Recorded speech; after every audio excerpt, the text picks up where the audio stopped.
This is a horror game podcast. It is meant for mature audiences. It may contain adult language, violence, and sexual themes, as well as shocking revelations. Viewer discretion is advised.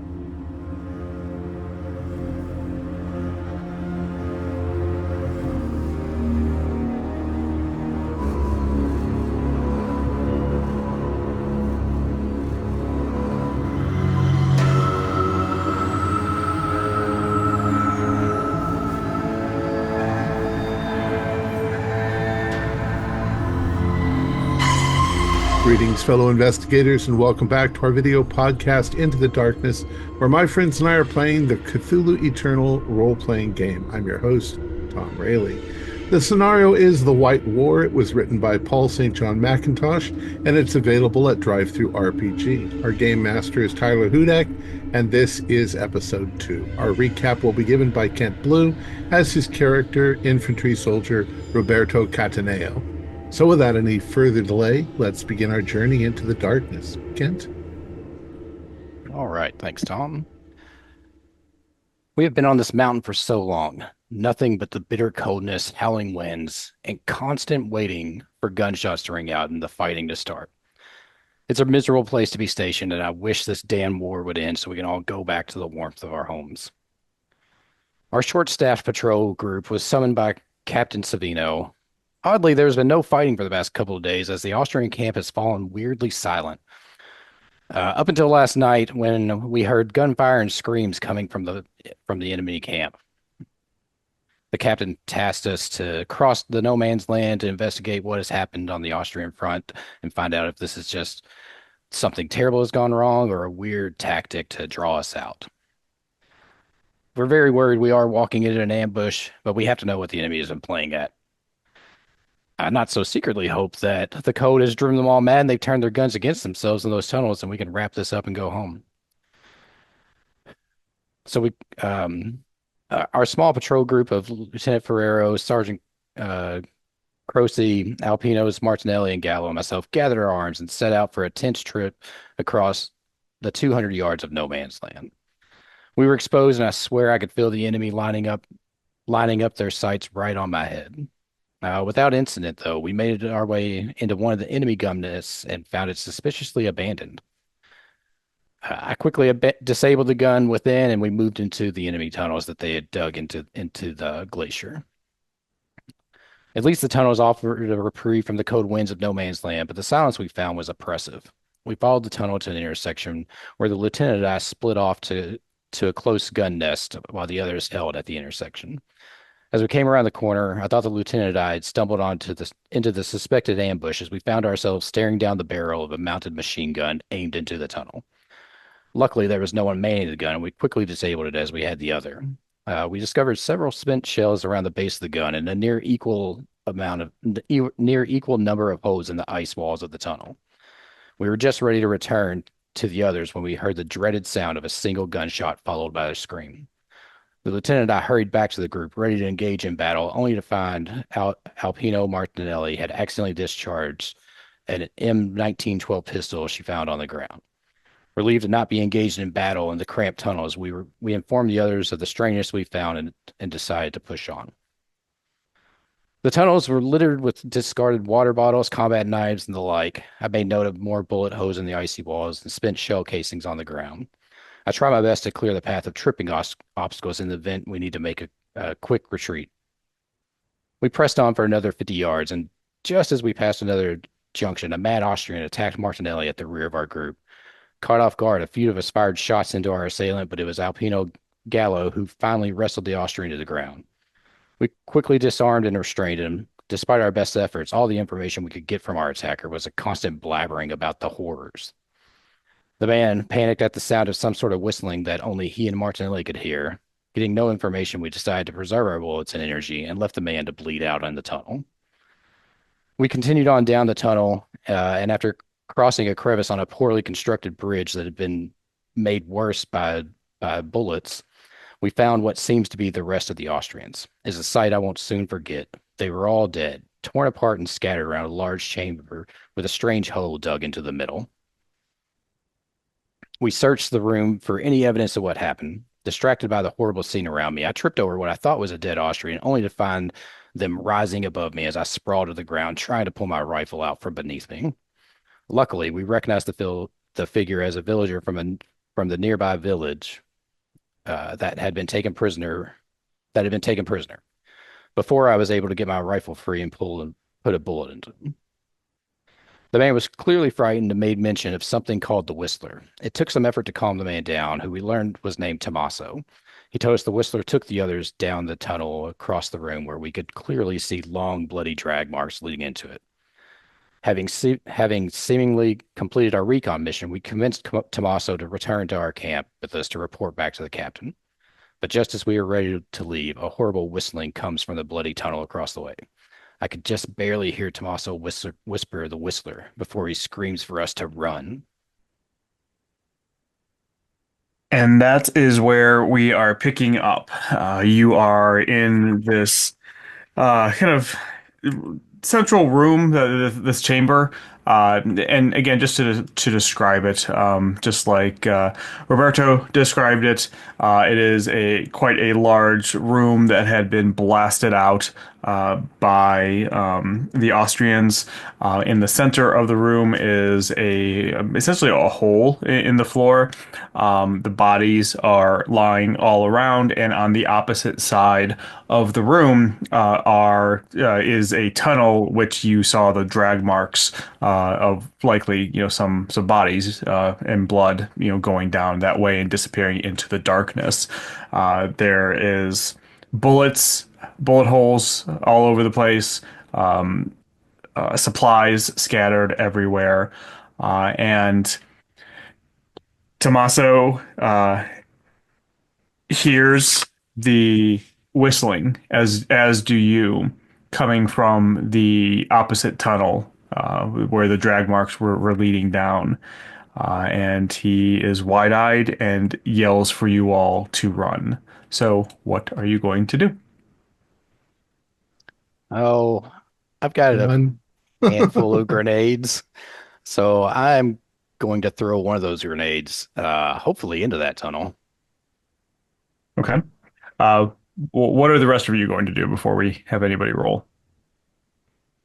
Can we make some makeshift cover so we have like something to hide behind to shoot You from Yeah, I if mean, it you comes could up? probably put together some boxes, kind of stack them up. It's not really going to be like very good shelter. Anybody shooting would shoot right through these boxes. They're just kind of flimsy supplies, which may or may not contain, weapons and ammo and other things like that inside of it, which you probably don't want being shot or, destroyed as well. But you can if you want. I think I'm going to at least move to the opposite side so that the tunnel in the floor is between me and the tunnel the whatever it is coming from. And Okay. I've got hand grenades too, so I'm ready to fire at anyone that's coming. I will be yelling grenade out, just, so everybody knows what's coming. All Yeah. right. I'll follow Um, Gianfranco. Yelling to as you guys are doing that to start to set up to retreat back a little bit so that we can actually ascertain what's going on while they're throwing their grenade or whatever, so that we can retreat backwards in case this is something bigger than we can handle. Right. And I will follow the lieutenant's lead in drawing my rifle towards the source of the whistling, but also backing up, preparing to retreat if need be. Okay. Tommaso just takes off. He starts running down the tunnel that you all had come in.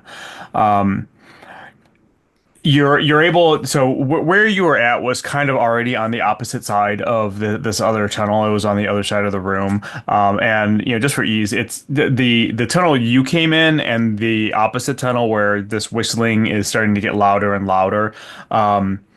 They're just exact opposite on exact opposite sides of the room, with the hole in the center. The hole in the center, it doesn't take up the entire room. It's like maybe 20 feet, or actually probably not even that. It's probably about 10 feet wide, whereas the entire room is at least 30 or 40 feet.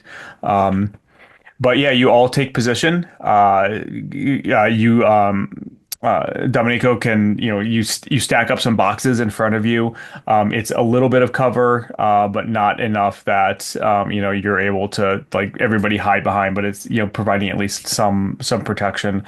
The whistling sound very quickly is getting louder and louder. Whatever is coming down that hallway is moving extremely fast.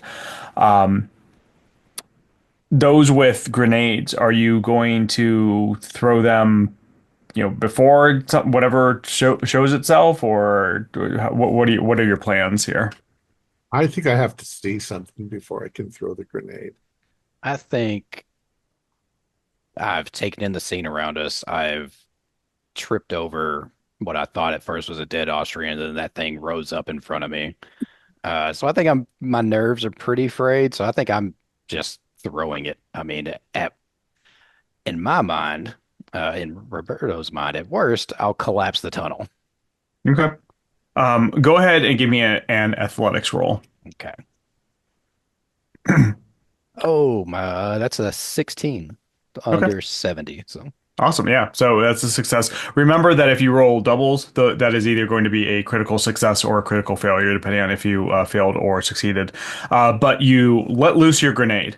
It goes. Where were you throwing it to? Did you want it to go into that hallway? yeah, I wanted to go into the tunnel. Okay. So you let loose the grenade, it goes right down into the tunnel and explodes. Everybody hears the reverberation of this explosion. I'm assuming that you all would have shielded yourself. You've been in war, so you know what happens when a grenade goes off and how to protect yourselves from that. You know what, Roberto, give me a luck roll. Luck in Cthulhu Eternal is 50-50, so anything under 50 is a success. 31. Awesome. So the tunnel itself, you throw the grenade, it explodes. The tunnel there starts to collapse. In fact, that entire side of the room, the rock, the ice. Remember, you're in part of a glacier as well. Starts to crack and fall. It's mostly you're kind of right on the edge of where the glacier and the mountain meet. So rock and snow and ice in that area collapse down onto the tunnel. And it's hard to hear because, your ears are just ringing with the explosion. And it takes probably about a minute. But everybody give me an alertness roll at let's say -20. So reduce your alertness by 20 and go ahead and roll just because you still have that ringing in your ears. Pass. Fail. Pass. Awesome. 19 out of 19 out of Nice. 40, because you said reduce. Yeah. So those who did not pass, the ringing is just too much. There's smoke in the air from the collapse of the rocks and the snow. But those who did pass, the ringing stops, or at least slows down enough that at first you think it's quiet, but then you can still hear the whistling. And the whistling is still getting louder. And as it approaches, probably where the collapsed tunnel is, you all, every one of you, can hear and see this like pushing on the other side of the rock that had collapsed. The whistling kind of increases in volume, even though it's probably behind, if you had to guess, like maybe 5 or 6 feet of solid rock and ice, and it pushes forward because whatever's behind it is trying to get through. That's not people. People can't push that rock and ice like that. I'm backing away. Let's back down the tunnel. I think we need to get over the bridge and then collapse it. Is it an animal or something? And again, there's a you hear the bang on the other side of the rock, and it pushes forward a little bit further now. Is Well, it let's like- get out of here. Get across the bridge. Yeah. Yeah. All right, so everybody turns and starts running. Remember that the room with the bridge, the little chasm, was right, behind you. That was the previous room that you had gone through. You still have the rope that Corporal Martinelli had kind of helped secure along for you to go over. But because everybody is like, trying to move pretty quickly to get out, everybody give me an athletics roll. Oh no. I passed with a 12. Oh, one. So what's a Oh. 000? Oh, that is the worst that you can do. All in the chasm. Well, I passed. I got a 77. All right, so two people critically failed. Who passed? All right, and Domenico, you passed. Yeah, I passed. Okay, all right, cool. All right, so the the three who passed, you are able to kind of get yourselves across. What ends up happening is, Sergeant Gianfranco, you go next across, but the lieutenant is right behind you and is distracted by the thumping from the other room against this rock. You can even start hearing rock start to fall and tumble from the other side as this whistling gets louder. The lieutenant gets distracted, trips over one of the planks, and stumbles into the sergeant.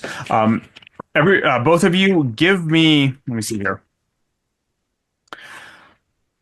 Either an athletics roll or a dex times 5 roll, whichever is going to be higher for you, to see, kind of what happens.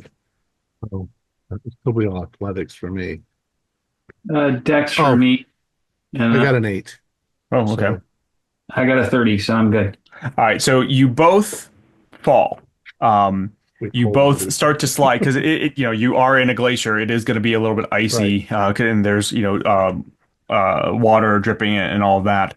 So you both fall, but you both catch yourselves on the edge of the bridge, kind of grasping onto it, hanging over the edge. The other three of you can see this happen where the lieutenant and the sergeant are just kind of hanging on over this chasm. And remember, this chasm goes down probably at least 30 or 40 feet. Anybody who's falling down there is not getting up. In the other room, you can hear this banging on the rock. It sounds like whatever is on the other side is probably going to get through any second now. Yeah, start Help! helping them. Help us! Yeah, helping them get up, pulling them up. All right. So those who are helping the two, give me.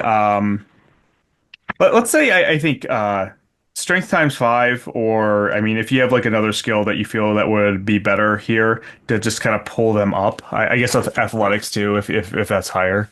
Okay, good. Athletics is definitely better for me. 53, which is a pass, yeah. Would have failed right. strength. Which one are you pulling up? The lieutenant. You start pulling up the lieutenant. It's kind of difficult because you need to keep your grasp, but you're able to pull him up. Is somebody else going to help the sergeant? Well, there are already 3 people on the bridge, right? Yes. So maybe I'll wait for Roberto to finish pulling one off, and I'll go after. Okay. He's got to pull us up far enough to where we've got a grip. Yeah, so you're able to so Roberto is able to pull the lieutenant up far enough, and you even actually, Roberto, you kind of drag him down the bridge and onto the other side. Domenico, you go to grab the sergeant and help him up. Go ahead and give me the same roll. Strength times 5, right? Yes. Well, I rolled 98, so it doesn't matter what it is. All right. Well, at least it wasn't a 99. You are able to get him up. It just takes a little bit longer. You just can't get a good footing. You just keep slipping and slipping. But finally, you're able to kind of pull the sergeant up just far enough that it's like your waist is up there, so you're able to pull. Unfortunately, this takes a little bit longer than you expected. And everybody, please give me sanity rolls, because in the other room, you just finally hear the rock and ice explode out, and the whistling is even louder than before. 95. All right. Just failed. So if you passed, lose 1. If you failed, lose a D3. So it was roll a D6 and divide by 2. Or however you want to do it. Oh. And I rolled 1. All right. And you all each lose 1 willpower. Recall that willpower is kind of your mental fortitude. When you strain yourself, you will start to lose willpower. If you get down to 2, let me know, because that's And when this is bad things from start the- to happen. This is from the regular score, Yes, not yes, the. Okay. correct. All right, so you hear the whistling now, even louder. You finally pulled up both of your compatriots. What is your plan? Grab the end of the Yeah, bridge and just throw it over the into the bridge. crevasse. All right, so I'm not going to make you all roll for this. You're able, with everybody there. It's heavy because these are pretty heavy planks and boards, but you're able to push it far enough that the bridge itself just crumbles down, falls down into the chasm, kind of disappearing from sight. You can hear it tumbling down, splashing into water at the end. Yeah. I And yelled at also everybody. cut the rope we span. Okay. Yep. I yelled at everybody, go, go, go. And then I've taken another grenade and thrown it into the room we were just in, thrown it across the chasm into the other room. Good incentive to cross. All right. All right. So, Athletics. so you continue to move out on your escape. Retreat. All right. So you're everybody is hightailing it out. You maybe after 30 seconds or so, you hear the whistling probably reached where the bridge, the chasm was. You can hear it get louder, like louder in pitch, higher in pitch. But as you're continuing to run down the tunnel, you can hear it continuing to get closer. So you feel like whatever it is, that did not stop it. Okay. Well, I want to toss a grenade behind us as we're, leaving the chasm area, Um, I should say too, you're kind of reaching the area, if you recall, where where there were all these side paths as well, Yeah. that would lead out to the different kind of like gun nests that had been placed along the glacier. As you're going out, are you going to continue the same way that you came in, or are you going to, is anybody going to go down different paths? I think that's the shortest path out because it's the one that we know, just The to one keep we going know. straight. Yeah. I'm hanging back just a moment as I toss my grenade, letting Okay. them get far enough ahead. That way, they're away from it. Okay. You toss the grenade. Everybody is continuing to run. Go ahead and give me another athletics roll, just to see if you Everyone or uh, just whoever's throwing a grenade. Oh, 24. That Okay. passes. So you toss it down. You toss it far enough. It goes off. You can hear ice and snow start to collapse behind you.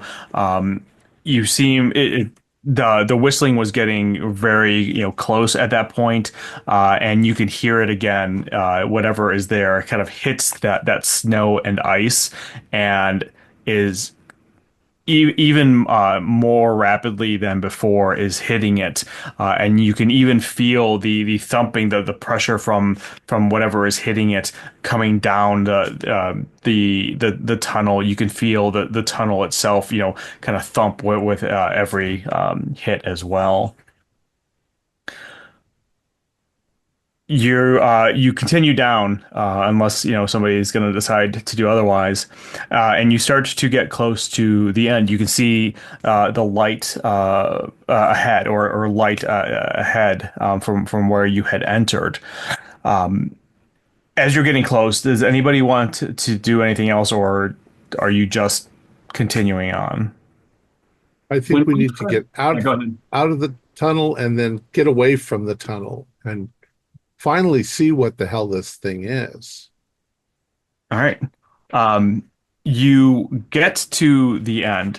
As you get close to it, as you get close to the end of the tunnel, where you had entered in, recall that the tunnel itself, the entrance to the tunnel, was at a gun nest, and the gun nest was it kind of like dropped down, so there's like almost like a wall Right. built in there that goes up to probably your chest, where there was one of the guns there. Sure. That I believe you had disabled. You could as you start to get closer, it's a lot darker outside than you expect it to be. It's not nighttime, and you expect the outside to be darker in the valley that you're in, but it's just a little bit more dark than you expect it to be for this time of day. And as you even get closer, you can start hearing wind. The banging behind you and the whistling continues. But eventually, after 10-15 seconds of running, you all get to the gun nest. And even though when you went into the tunnel, probably maybe at most 2 hours prior, where the weather was nice, it was sunny out.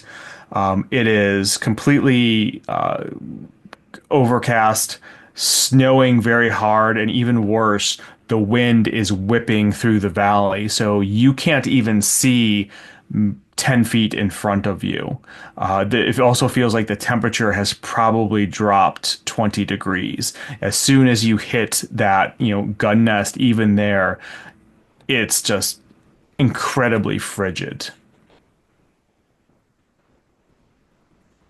So we're at the entrance now. We can see Yes. into the valley. Is it just full on blizzard? We can't go out into it. It is full on blizzard. I mean, you could probably try to make it across. The problem is you would have difficulty, even figuring out the right direction to go. It would be very easy to get turned around. Plus, because it is so extremely cold out there, even with the winter gear that you have, you don't know if, how long you'd really be able to survive. Everybody give me a alertness roll, though. 009. I'm cool. Nice. Pass. 007. I barely Nice. passed, but a win's a win. Yeah. So for those who passed, you see Tommaso Caccini, the Italian villager. He has also come out this direction, but you see him climbing up the kind of the carved in stairway, like basically way up to that shelter, the mountainside shelter that was above the all the gun nests. He seems to think that that is going to be a place to shelter down in. You also can hear the whistling behind you start to pick up in speed and pitch, and seems like whatever was is coming down has gotten through where Roberto threw his grenade. Are we still in the gun nest at the moment, or we Yeah, moved out? yeah, Okay. you're still in. Well, I'm gonna put the firing pin back Back in. in. Take a moment to do that. I'm gonna turn the gun around, down the tunnel, and I'm just sitting on it, as we decide what we're gonna do. Do we have Okay. any shells? Oh yeah, yeah. There would be ammo there for Yeah. sure. I make sure it's loaded up. Okay. What would everybody else like to do? I think that I'm going to climb out of the nest and try to stay within 10 feet of the nest on the outside, but I don't know what's coming, and I think that if it could blast through the rock and the obstacles we put in its way, that the gun's not going to make much difference. But maybe it won't see me, or they won't see me. So in order to do that, that you're gonna be putting yourself kind of full in the elements, Yeah. the wind and the cold and the snow. Well, Okay. I'm hunkering down, let's say behind a rock or something, just so that I'm holding on. Okay. I can always come back, but I'm not going to, at least not immediately. Okay. Yeah. You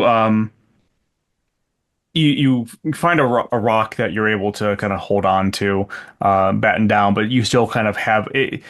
Even though you're probably only a couple feet away from where everybody else is, there are times where you can't even see them, but yeah, you can see enough. So Roberto and the lieutenant are kind of manning the gun. What are the other two? What are you two doing? Hmm. How I hard is will it to take go ahead? I will take a defensive position within the nest, close to the exit, with my rifle pointed towards the source of the howling. Lieutenant stands his ground. I will too. Okay. I'm sorry, Domenico. What did you say that you were going to do? Well, Domenico kind of hesitates to follow after Tommaso, but then he sees everybody of his crew staying here, so he'll hunker down as well and take out his gun, point it Okay. at the entrance. All right. Awesome. Um, all right. So everybody is kind of in their spot. A minute or two passes. Sergeant Gianfranco, you lose another willpower point because you are kind of in the extreme cold. The wind is just beating down upon you. The rest of you are somewhat sheltered, so you seem to be okay. The whistling continues to get louder and louder and louder, and you can kind of start to see, well, maybe not see, but you can, well, yeah, you can see the snow within the tunnel starts to whip up almost unnaturally as whatever is coming down seems to be doing that. You can even start to feel like wind on your faces as you are there getting ready. Is everybody just waiting for this thing to come till you can see it and then opening up, or? That's what Yeah. I'm doing. Yeah. All right.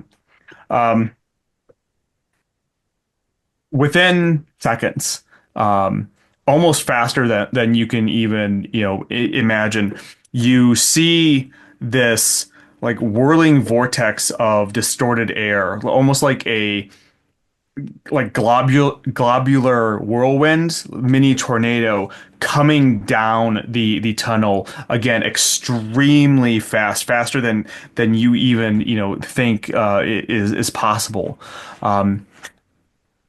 As it gets closer, you and it's maybe 20 feet into the tunnel. You see it's still kind of like spinning in this vortex at an incredible speed, but you start to see that it starts to take shape a little bit, or you can kind of make out its shape as it's moving down, and it looks almost like a cross between a starfish and like a sea anemone that has been blown up into this like spherical balloon that has all of these tentacles whipping out in multiple directions as it spins down. The whistling seems to be coming from its body. Everybody give me a sanity check. Sergeant, you can kind of you can't really see this, but you can kind of see everybody's expressions as these looks of horror and shock are on their face. You can't see what they're looking at, but you can definitely hear it. I failed. And my anxiety is through the roof. So So go on. I'm sorry. I picked a really good time to roll a 95. I rolled a 70 over my 60. All right. And Yes. I got a Pass. 21. all right. So if you passed, it is a D6. If you failed, it is a D12. Oof. Oh, If rare you D12. roll higher than 5, lose more than 5, let me know. yeah, I lost 11. Oh, lost- no. I lost 8. did that take you past your breaking point? That puts me at exactly my Okay, I breaking think point. yeah. Then you're good. You still have to go below it. I mean, you still kind of went. Uh, you're on the what is it? verge of that. Temporarily insane. Thank you. Temporarily insane. I didn't get Domenico mine and either. the lieutenant. What did you roll? rolled a 2. Oh, What did the lieutenant get? 21. No, I mean, how many did you lose?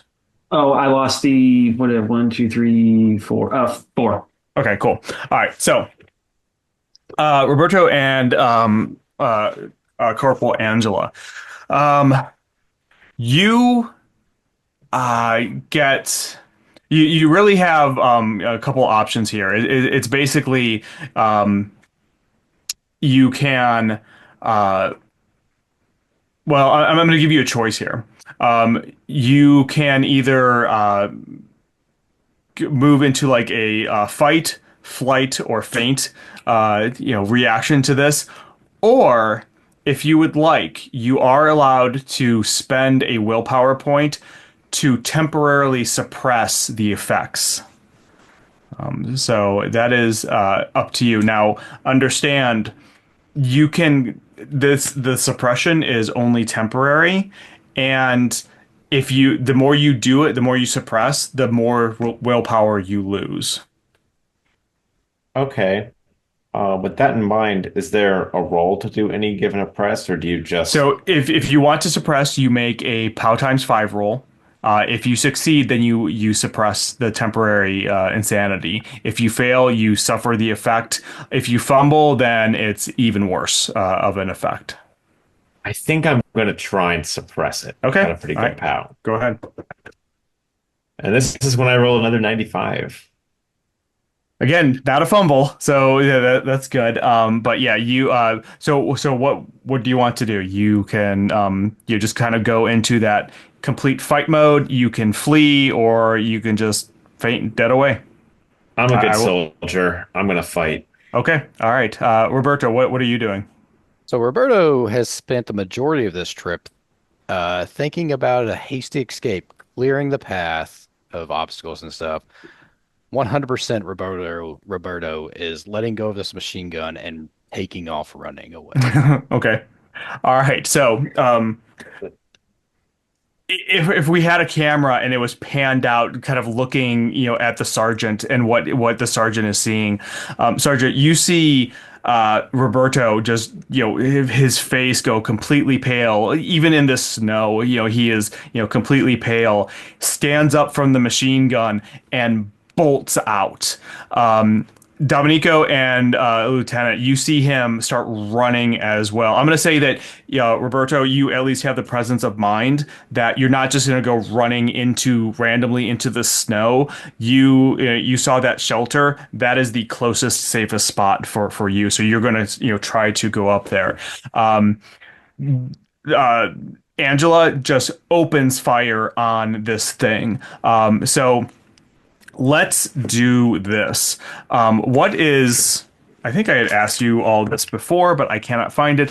What are all your dexes? You want I the have a big 13. number or the little number? Times 5, right? Times 5, please. 65. All right. 65. 70. 70. 75. 75. All right. Awesome. So let's see here. Roberto already took off. He's running. And then Dominico, you get to go next. What would you like to do? Mm, mm. I'll I'll I'll open fire. See what happens. Okay. Go ahead and give me. I guess this would be because you don't have what would be considered a heavy weapon, right? What weapon do you have? Oh yeah, you've got a rifle, right?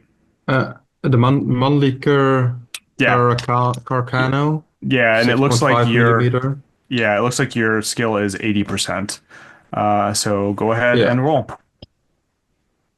46. Okay, that's a hit. Go Pass. ahead and roll damage, which I think is a D12 plus 2. Yep. Oh, so 2 plus 2 equals 4. So you shoot. You shot directly at this thing. You know for a fact that you hit it. However, something happened where either it's the wind or it's tentacles or something. The bullet seemed to just go right through it. And you know that it went right through it because you can see the wall behind it explode where your bullet hits it. So that takes us to Angela and the sergeant. You kind of. Oh, I'm sorry. No. The lieutenant's next. What would you like to do? So I'm turning to the rest of them and I'm saying, let's get out of here. And if anybody has a grenade, drop it. We're leaving. We're leaving. What about Roberto, Lieutenant? Are we following him or? Yep, we're follow and just get out of here and follow Roberto. Just go. Everybody, I'll take up the rear, just leave. Will be my kind of like shouted out order. Okay. I kind of wish there was like a command skill, but there's not. So you say that you kind of take up position. This takes us to the sergeant and to Angela. Whoever would like to go first. That persuade, I guess, would that work? You know what? Yeah, go ahead. Roll that because Angela is kind of in a stupor right now, and so if she's just going to be shooting until somebody does something.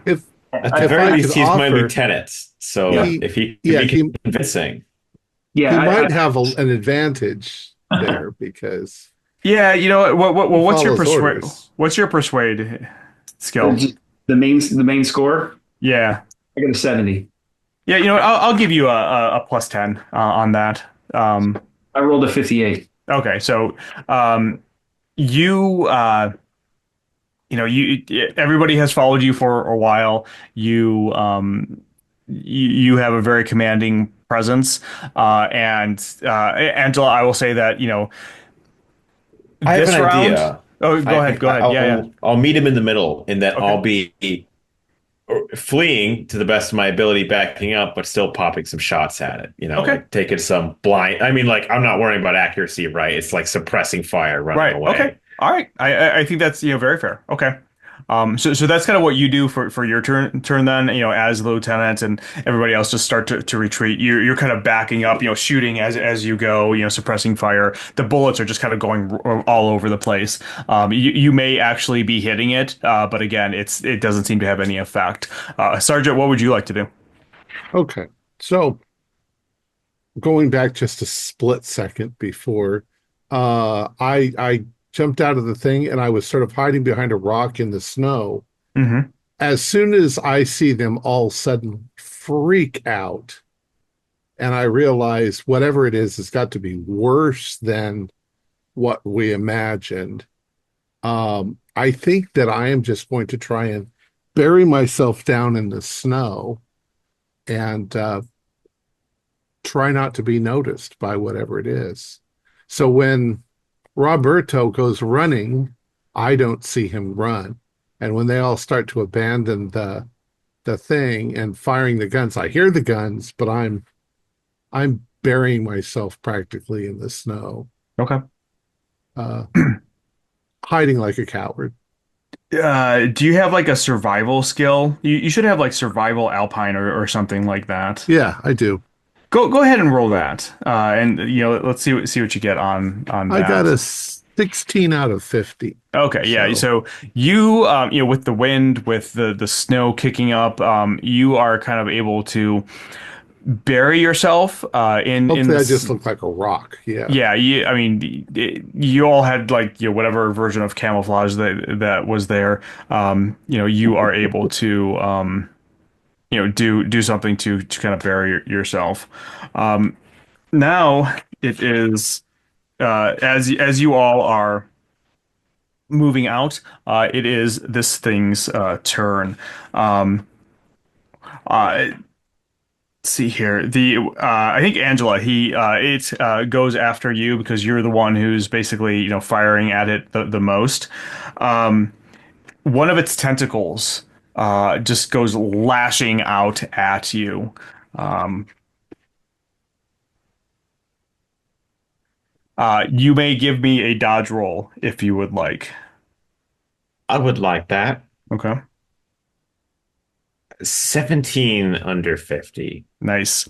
So, one of the things, just to kind of explain the system a little bit, some weapons and some creatures have some attacks have a lethality rating for this, which means that if you succeed your roll and you are less than or equal to the lethality, then most of the time the person or the thing you're attacking just dies because you're using a weapon that is just extremely lethal. So like the grenades I think have a lethality with them. I think some of the guns have a lethality on them as well.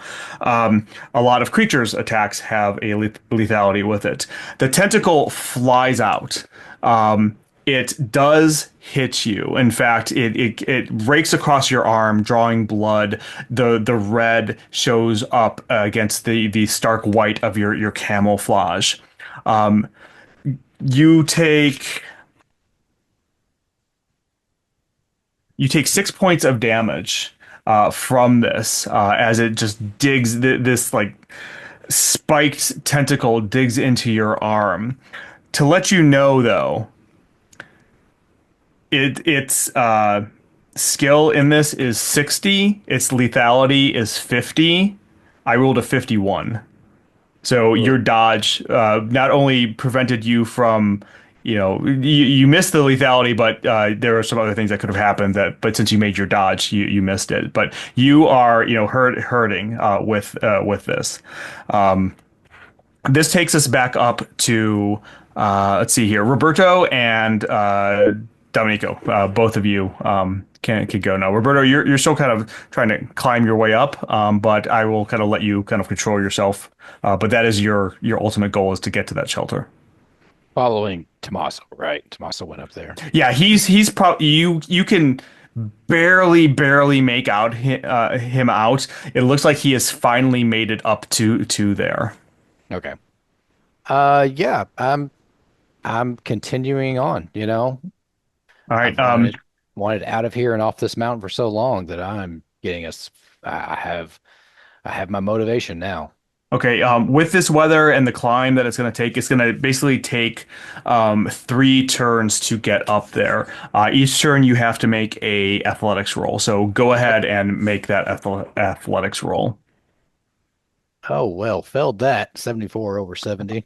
All right, so you kind of get part way and you slip on the ice. You are able to catch yourself. You take a point of damage and you lose 2 willpower points. Just from doing that, but you've made it up. About a third of the way. Dominico, now it is your turn. Uh, how far am I from Angela? And how far is the creature from Angela? Because it just hit her. So let's say Angela has kind of backed up into the edge of the gun nest. You had just climbed out, so you're like literally above her. You could grab her. The creature is at the mouth of the tunnel, so about 10 or 15 feet away.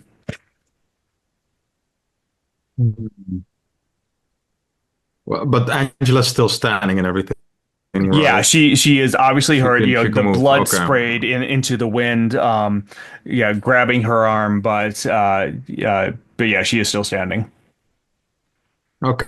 As a medic, I'll do some triage and decide that running up the mountain first is the proper idea for now. And the In rest will order come to do later. triage, you're going to have to. No, if you- I meant make this decision to not Not help literal. Angela for now. Gotcha. I gotcha. Sorry, I misheard you. Okay, so what are you doing? Are you just gonna start going or Go up the mountain. Okay, all right. Give me Follow Roberto. give me an athletics roll as well. 24. So Okay. that's probably Yeah, that should make that's it. definitely You actually kind of catch up to Roberto. You're able to kind of somehow climb your way up.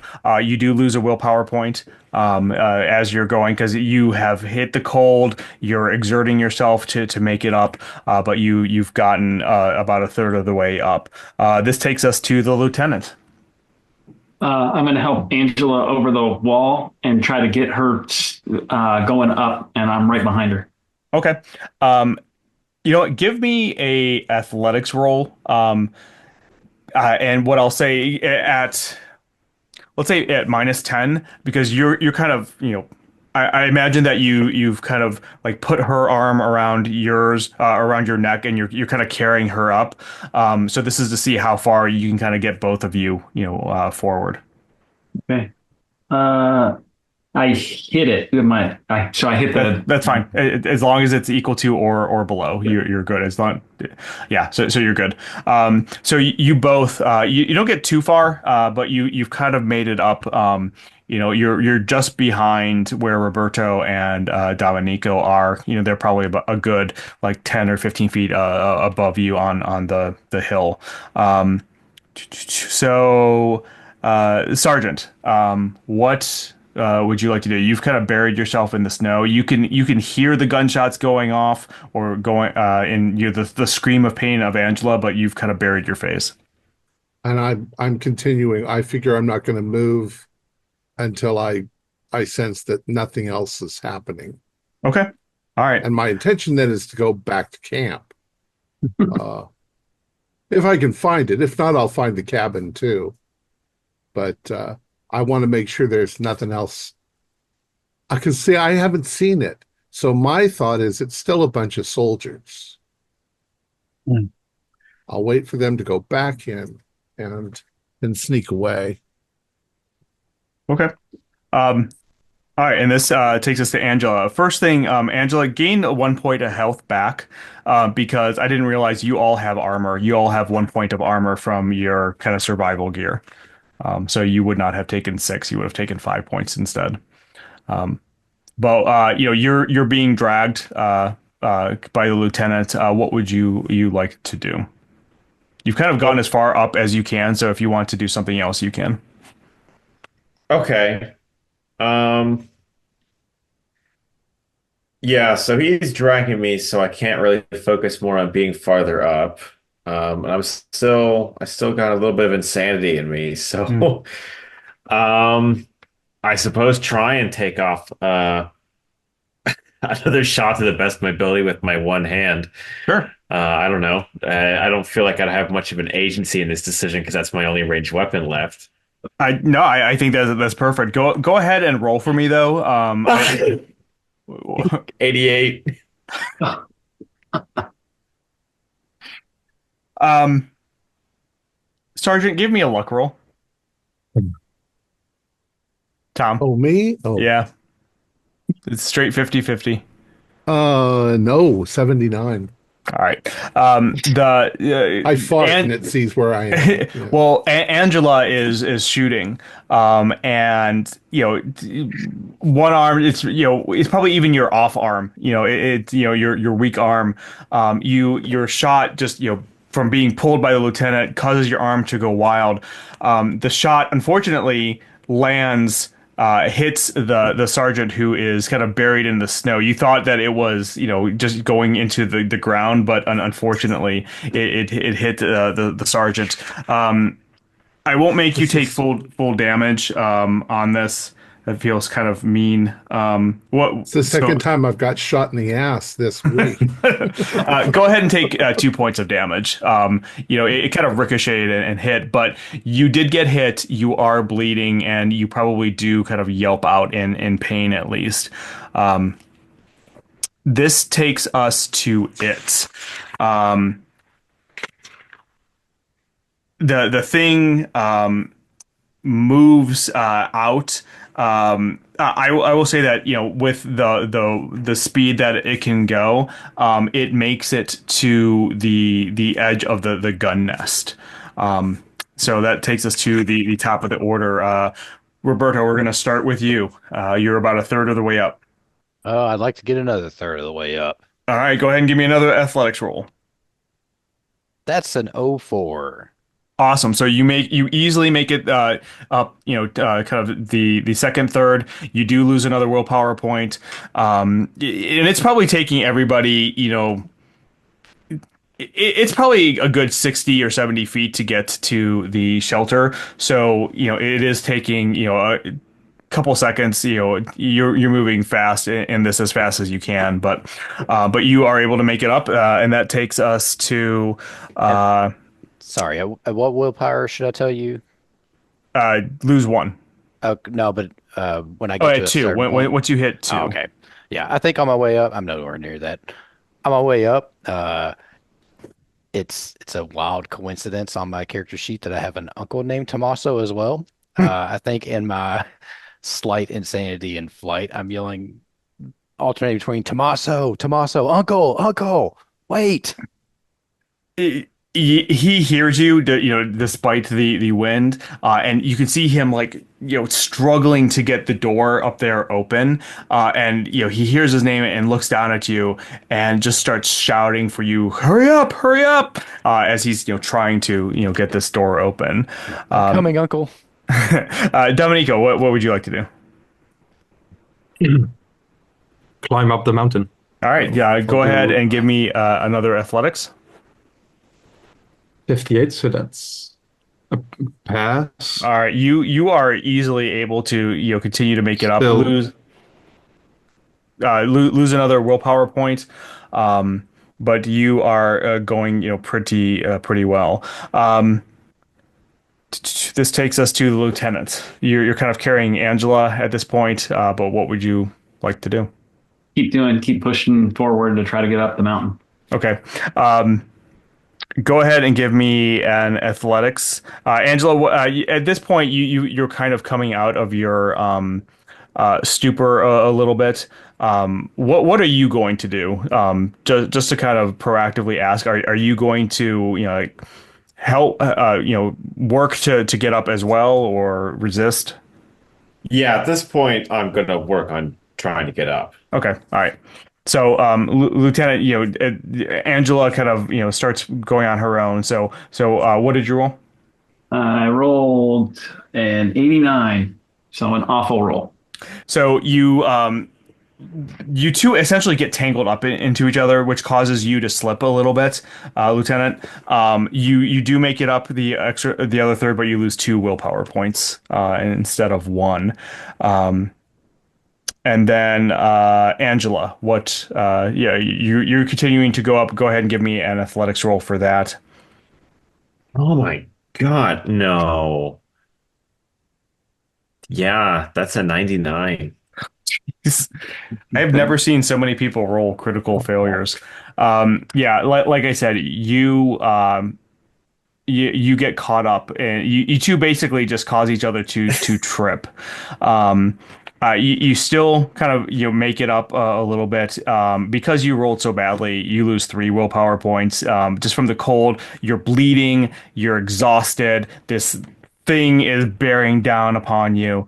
But Sergeant, you have just been shot. You are kind of in the snow. What would you like to do? So I got shot. It's not a major wound, but I've probably given up my position by, yelping, "You shot me in the ass." Uh, and then of course I see them running past and I know they shot me so that I'll be the slow one and they'll get away while I get caught. So I'm probably launching myself up onto my feet and trying to run in the same direction they are. Okay. Maybe I'm limping a little bit because of the shot. Yeah, you probably are limping a little bit. Go ahead and give me a athletics roll at -10. Okay. And we'll say that your I got athletics. Go on, go ahead. I'm sorry. I got a 19. Where's Okay. my athletic? Yeah, yes, Yeah, I'm fine. So I can you still outrun you. yeah, you do lose a willpower point, but you are able to make it, kind of a third of the way. So you're basically like one step behind everybody else. In the whipping wind, you can kind of see them, but yeah. So And the question is now do I see the thing? it kind of emerges over the side, so I think you do. When you kind of pulled yourself up and were looking, I think you would have seen it by now. So go Okay. ahead and give me a sanity. I don't think you rolled sanity before. I passed, but that's still a 1d6, correct? Yes, correct. 5. 5.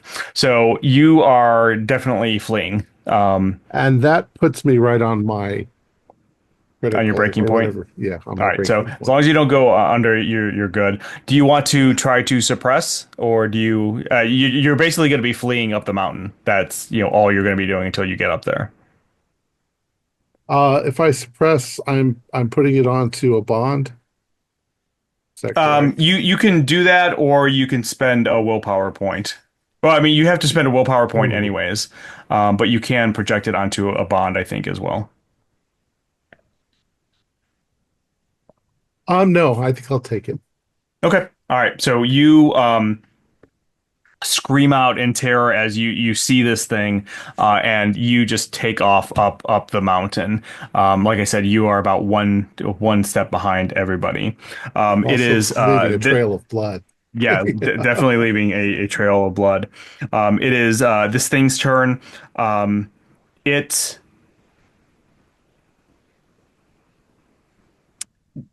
You as it emerges over the edge of the gun nest and into the wind itself picks up even further, even harder for kind of a maybe like 5 or 10 seconds.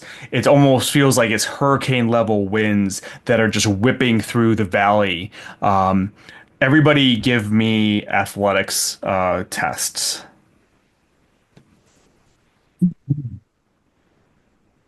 Pass. Just pass. Just passed. 91 fail. Maybe you need new dice. Maybe. I bought these dice at Necronomicon. They're cursed. Is Angela the only one who failed? No, I failed 77. No, of course, because you two are right next to each other. Trying to get there. So Jump over you. yeah, those who actually, I think that makes sense. Those who passed, you're able to kind of steel yourself against the ground or against something to prevent from being kind of knocked over. Angela and the lieutenant, the wind just kind of knocks you off your feet. You're already unstable, and you go sliding down. So you're down with where the sergeant is. Um, let's let's do this. We'll do one more round. I don't want the whole session just being you all trying to climb up a mountain. Roberto, you make it up to the top. So you are now at the top. Tommaso is still trying to get into this shelter, and the shelter is now that you're there, to describe it a little bit more fully.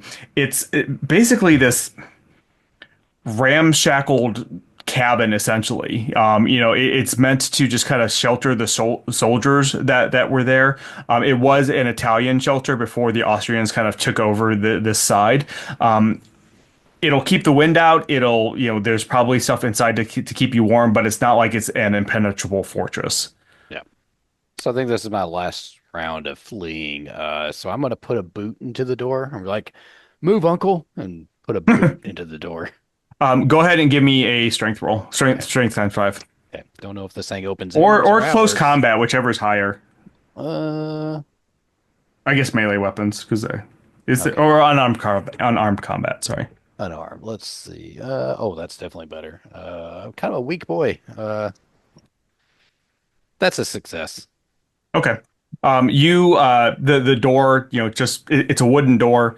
From the weather, the harsh conditions, you are able to kind of kick it open, goes flying open, and you and Tommaso both kind of dive in. Let's see here. Domenico, you are probably the next one to go.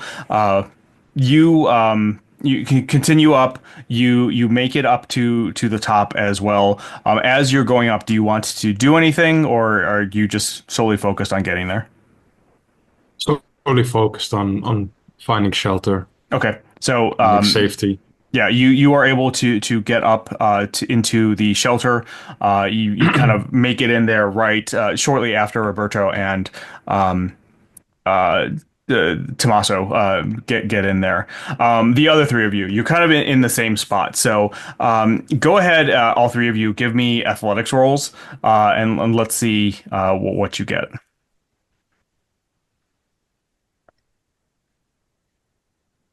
19.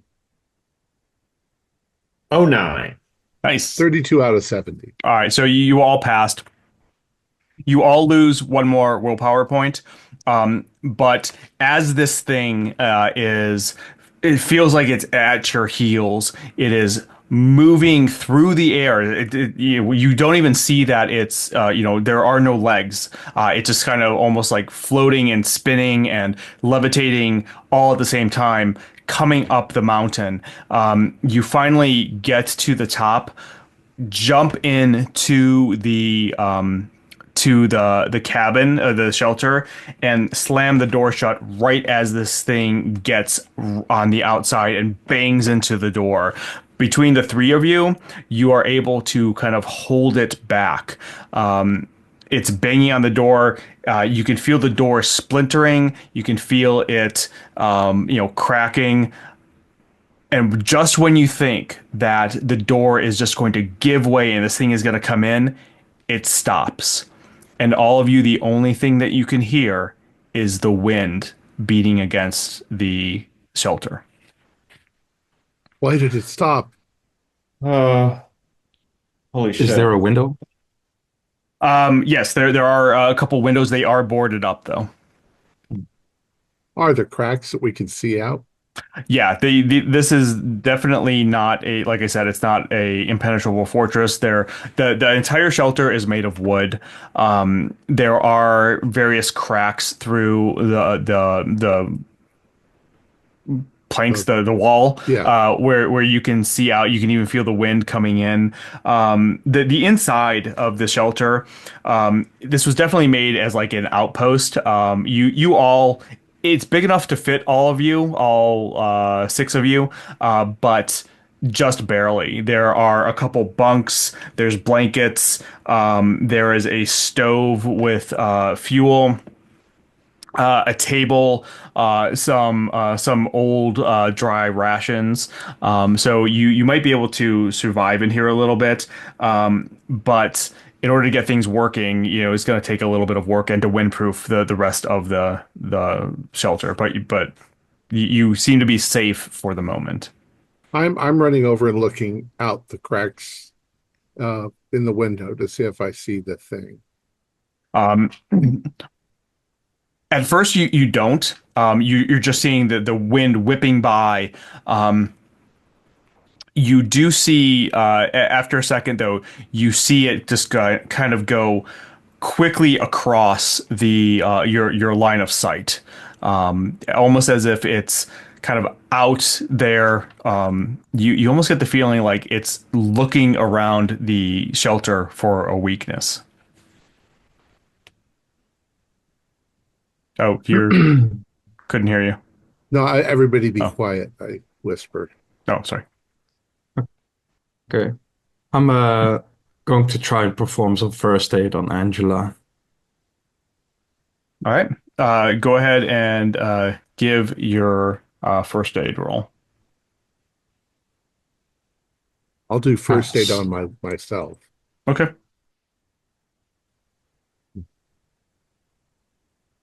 I'm sorry, you passed? I passed.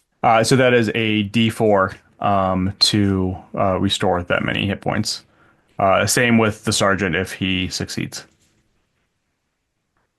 And I roll a 1. So I rolled a 4, but I only need to restore 2 before I'm Okay. back up to Puts me normal. back to 10 HP. I have 14 max, so oh, wow.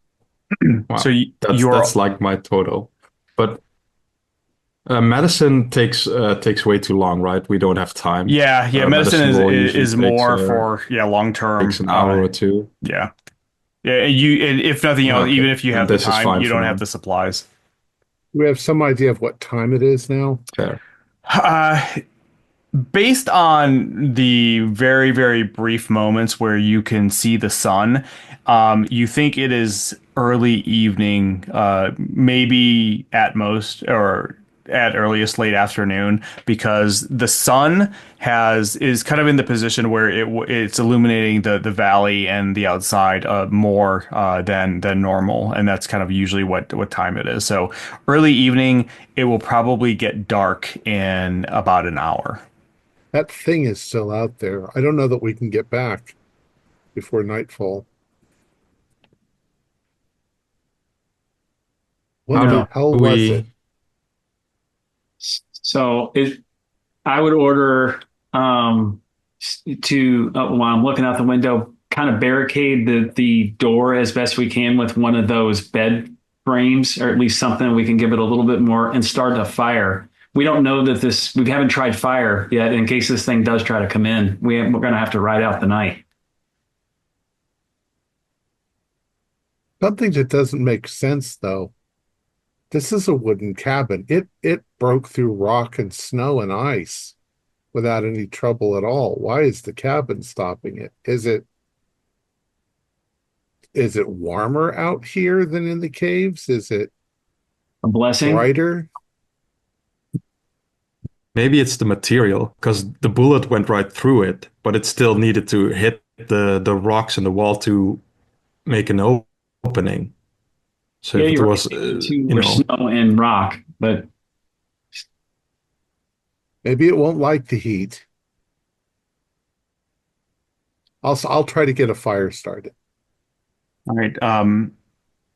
As you all are doing this, so first off, whoever Sergeant, go ahead and give me a survive Alpine roll to see if you get the fire started. And then whoever's kind of barricading the door, do the same. Give me a survive Alpine roll as well.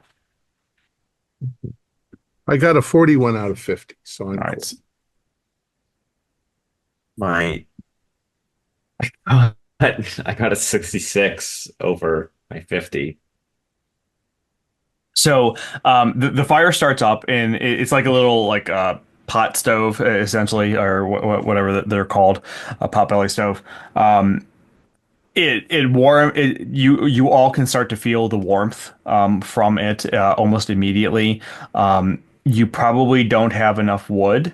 Well, originally you would not have had enough wood to keep it going all night long if you needed to. But Angela, as you grab one of the bunks to try to like put it in front of the door, you actually end up because of the poor conditions of the bed. You kind of put it down and it just kind of completely falls apart. You are just not able to reinforce that door any further. It's holding, but you just kind of feel like nothing you're going to do is going to help. But you can use that wood for the stove. As you all are doing this, though, Tommaso is kind of sitting on one of the beds, and he just keeps repeating to himself, "El Fisciatore. It's the Ofusciatore." Yeah, we know. We heard How it. do we kill it? What do you know about it? I I realize this is not my Uncle Tommaso. it's it is a demon. Um, I always thought it was a bedtime story told by mothers to frighten children into going to sleep or staying safe. But I never ever thought that I would see it. A demon. It's a demon from the mountain. I don't know how to kill it. And he seems to be racking his brain trying to remember something, trying to figure something out, and he says, I I think I remember my grandfather telling me how it hates the sunlight or something similar.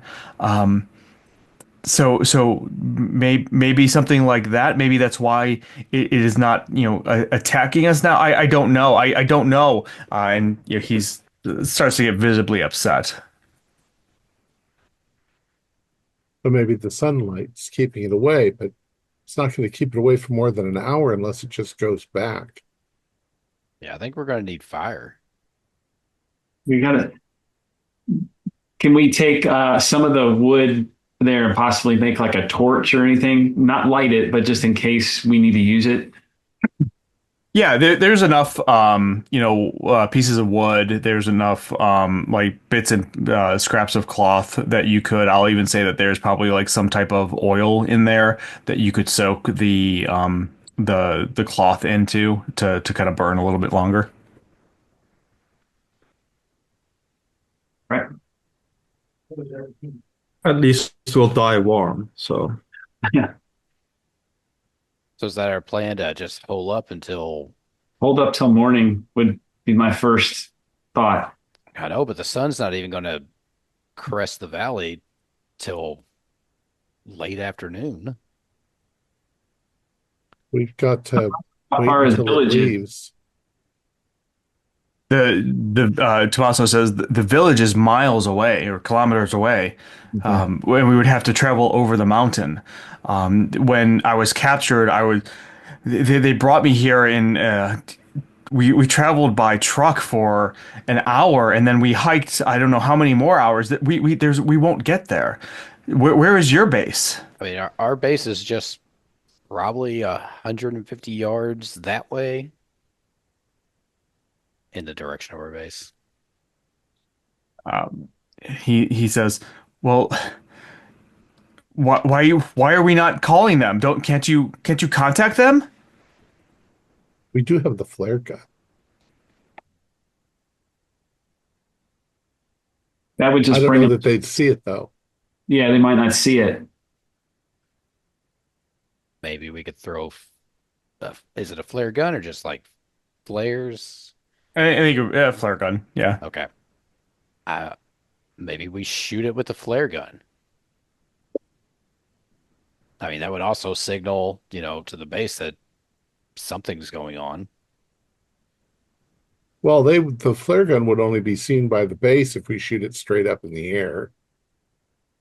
And if they can see, if it goes into the clouds, they're not going to see anything. And the wind still is whipping pretty hard too, so that would Yeah. definitely affect the direction it goes. I think we And just have to wait it out. Yeah, we'll wait it out till the morning. That's yeah, if it's afraid of the sun, then we wait until the sun. It doesn't matter how long we wait. And that's assuming that it doesn't just destroy the cabin and kill us anyway. Yeah, I feel like once it's dark, it's just gonna come through the walls. But if it's an animal, maybe it'll just get tired and go away. Um, so you all would know this, especially the sergeant and lieutenant. You do know that there are heavy machine guns and mortars at your base, essentially, that do reach over to here. I mean, you do fight the Austrians.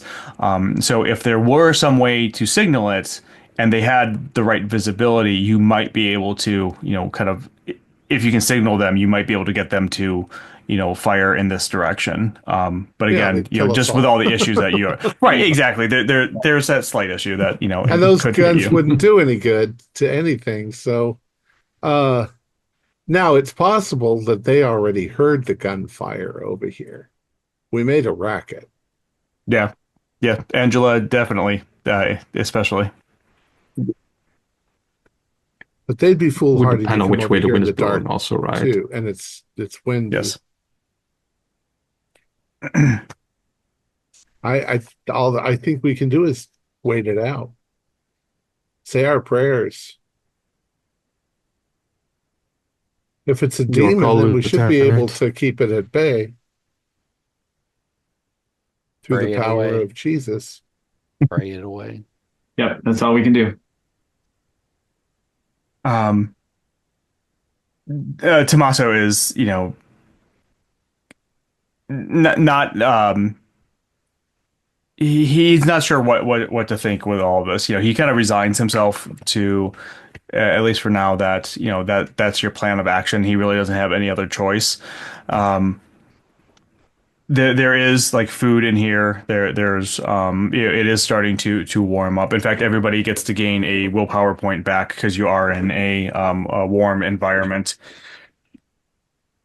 So is your excuse me, is your plan to basically just kind of wait for the moment? Hunker down, be quiet. I don't know. That's my plan. Okay. Yeah, ride it out. Wait till the morning.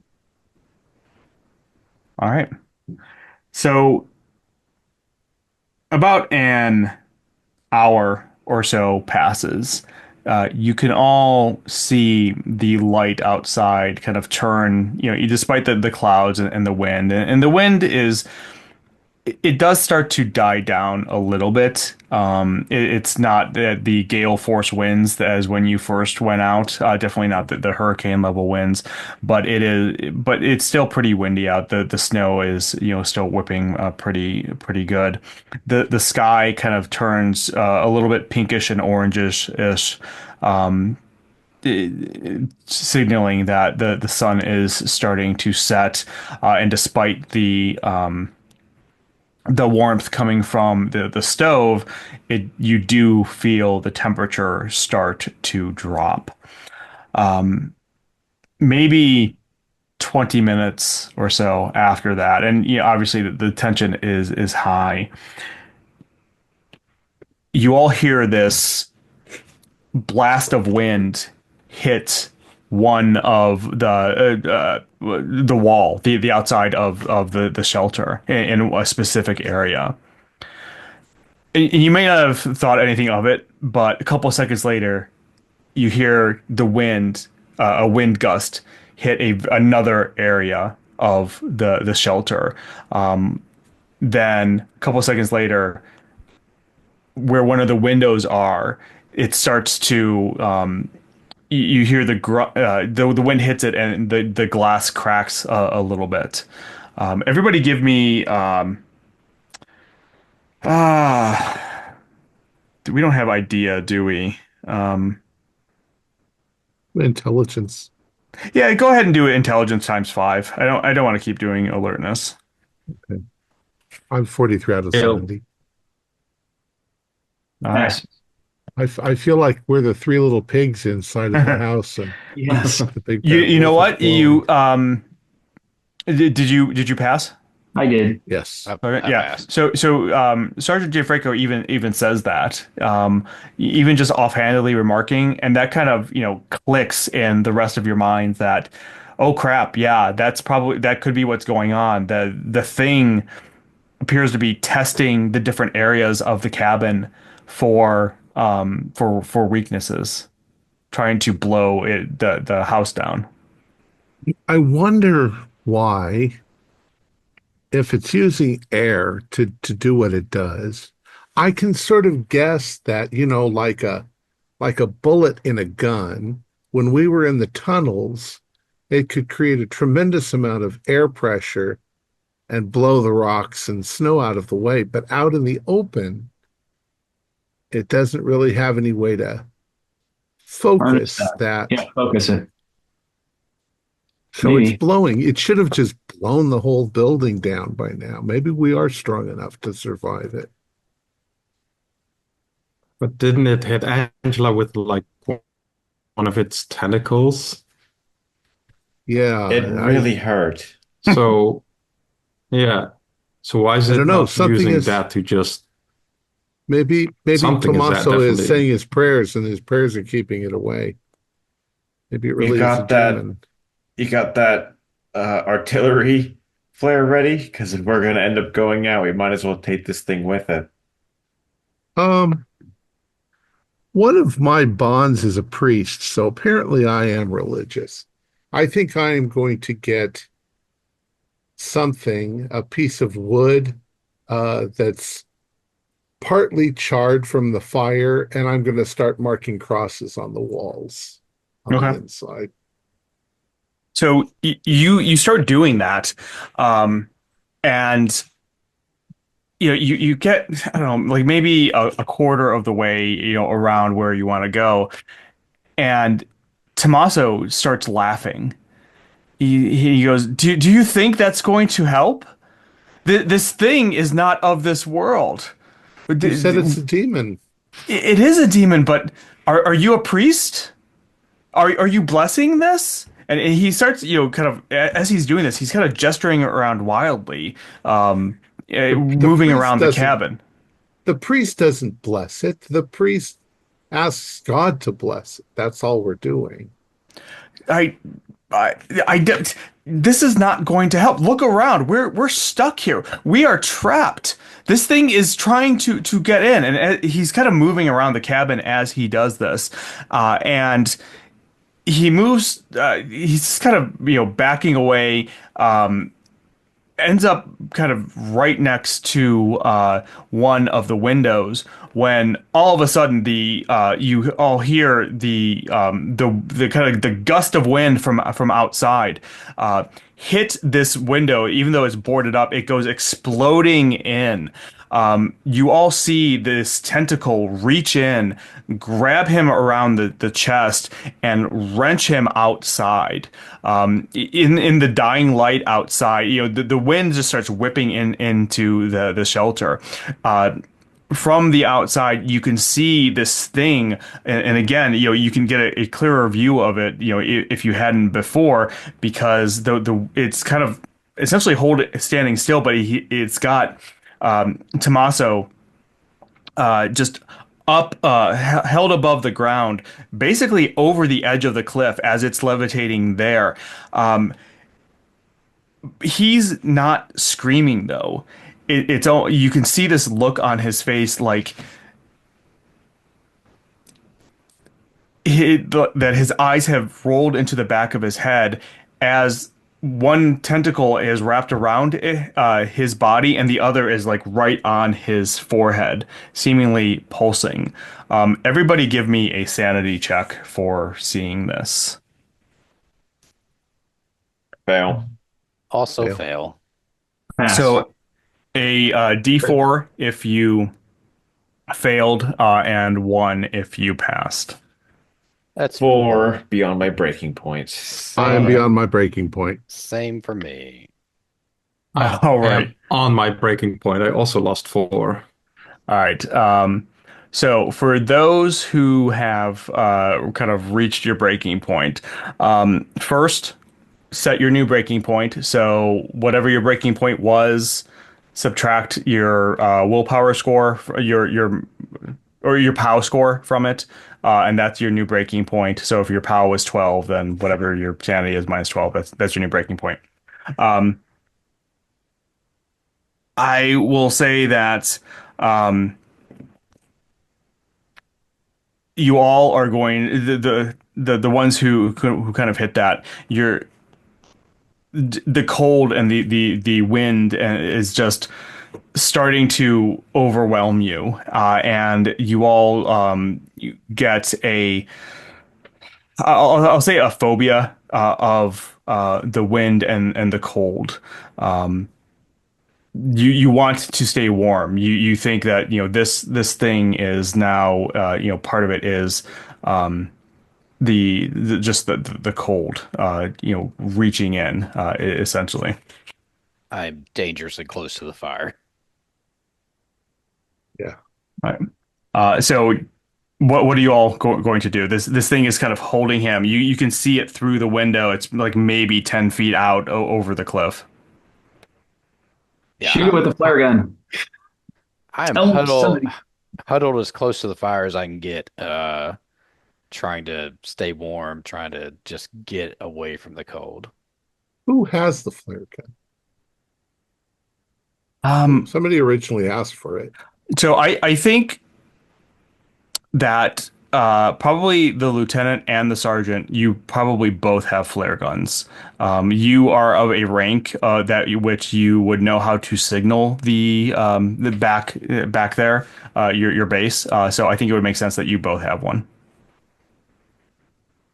Uh, did the sergeant pass is he past the breaking point? Yeah, I passed. Okay. I think So I'm I still think good. go ahead. Sorry. So I assume that I would pull the flare gun and try to shoot this thing, see if it has any effect.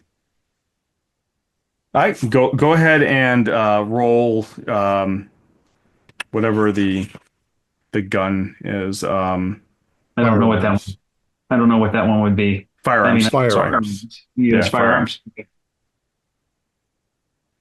And I passed with a 66. Okay.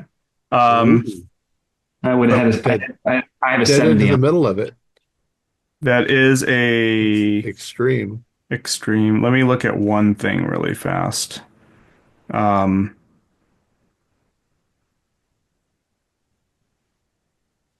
go ahead and roll a d6. The D6. Yeah. I got a 5. All right. So you um compensating for the wind with everything, you take a shot. You aimed perfectly and it hits this thing, and it seems that it did affect this thing because it hits it and it starts to burn. The whistling coming from it starts to increase in volume as if it were in pain. As it does this, though, it starts to move away from the from you, holding on to Tommaso as it goes. It gets about another 10 feet out and just lets go of him, and you can see him very briefly plummet down into the darkness below. At that, if I notice that, then I'd probably say something like, "The fire hurts it," and that's where I would be at this point. Yeah. Anybody else? I'm I've lighting up got the my torches. flare gun. If the thing starts coming towards the open window, um, I'm prepared that if it comes towards us, when it gets fairly close, I'm firing right into the middle of it too with the flare gun. That's contingent upon whether it moves towards us. It might be afraid of us. Who knows? Well, what are the rest of you going to do?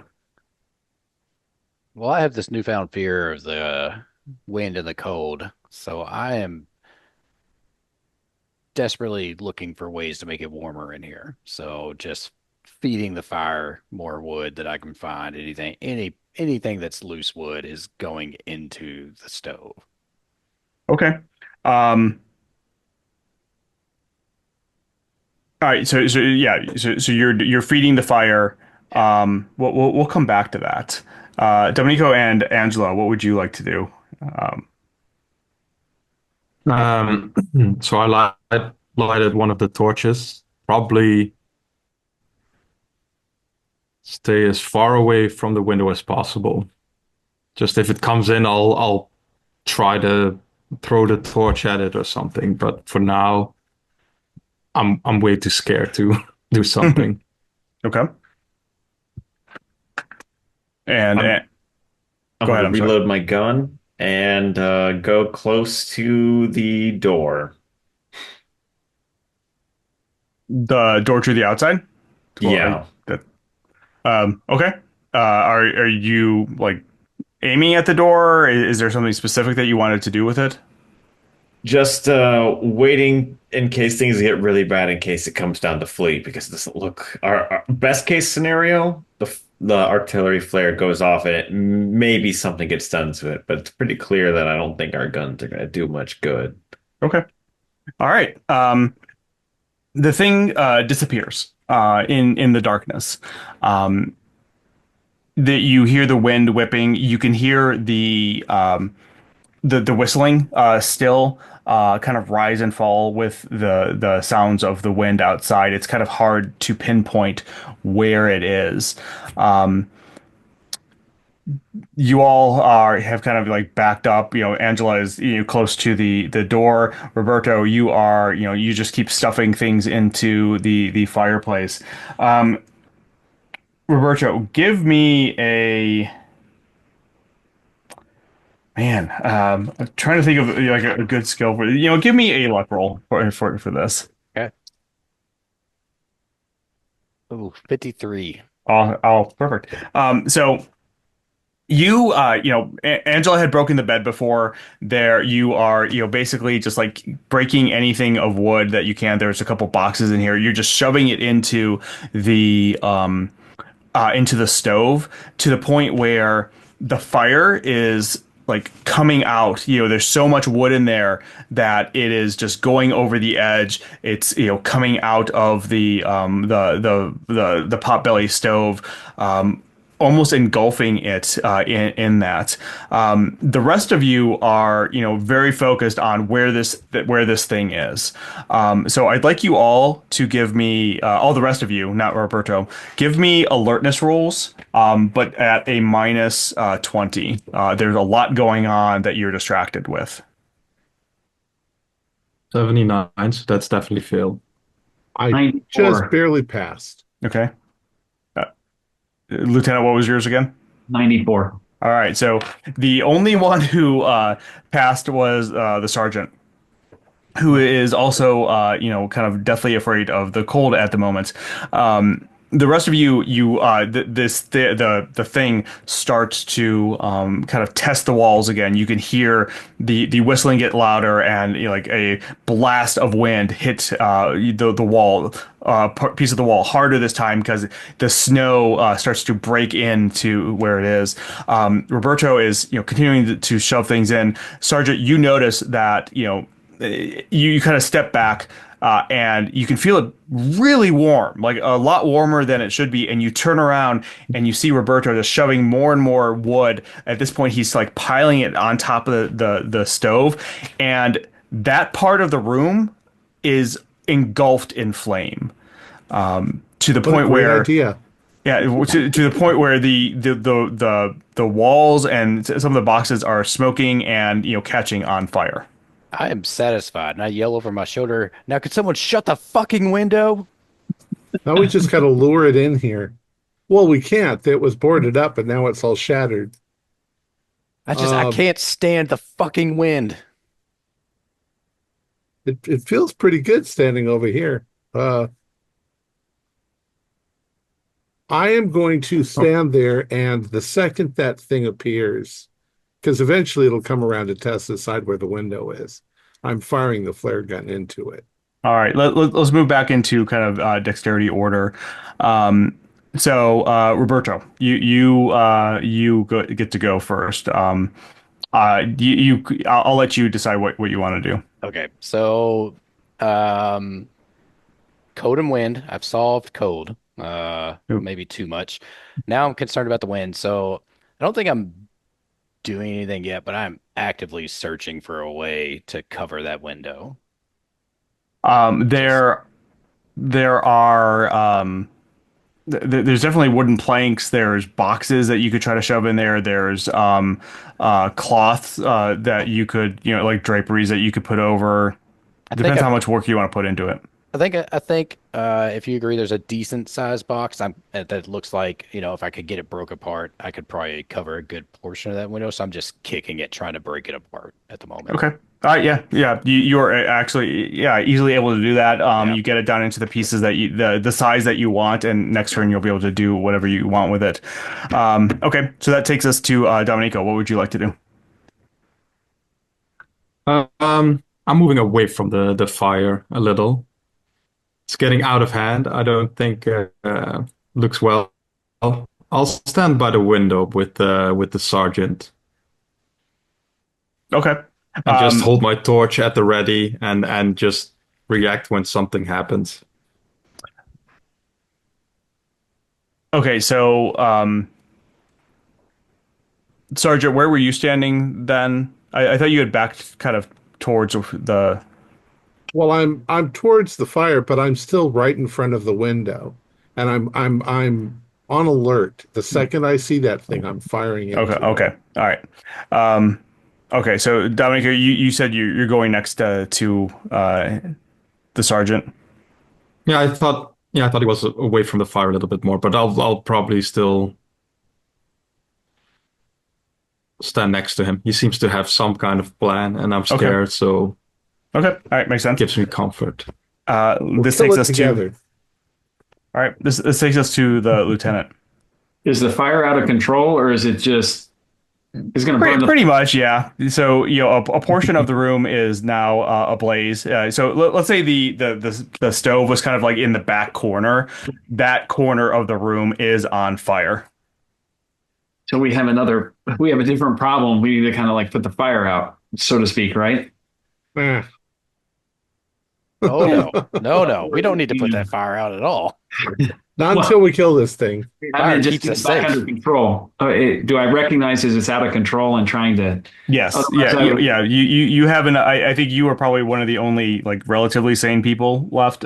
You definitely see that this is out of control, and Roberto is just like happily that it's going there. He actually has like a smile on his face. Yeah, yeah. Well, I'll leave him to go fix the window. I'm going to take one of the blankets and try to get some of this padded down and put the main fire part out and let the stoves do what it's supposed to. Okay. Um, Go ahead and give me a unarmed combat for that. You've grabbed a blanket off of one of the beds. You're trying to put some of it out.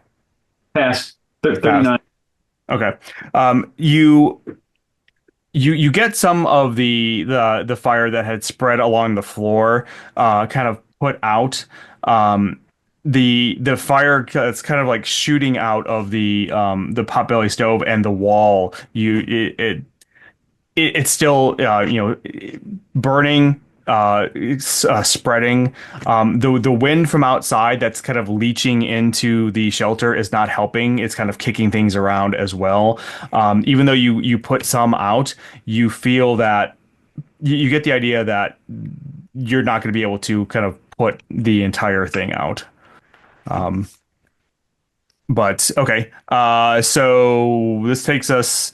Sergeant will do you in a second. Angela, what would you like to do? You're still kind of standing by the door. So this place is on fire, Mhm. and this thing is getting in. Yep. I think I want to try and leave. Okay. Um, what would you? So there are two ways essentially that you can go. Um, Both are through the front door, which is, other than the window, the only exit out. You can try to climb down in the dark, in the wind, or you can also jump. Now, that may sound like an immediate death. However, it has been snowing so much that if you jump far enough and well enough, you might minimize the damage from falling by landing in the snow. In game terms, this is going to be an athletics roll.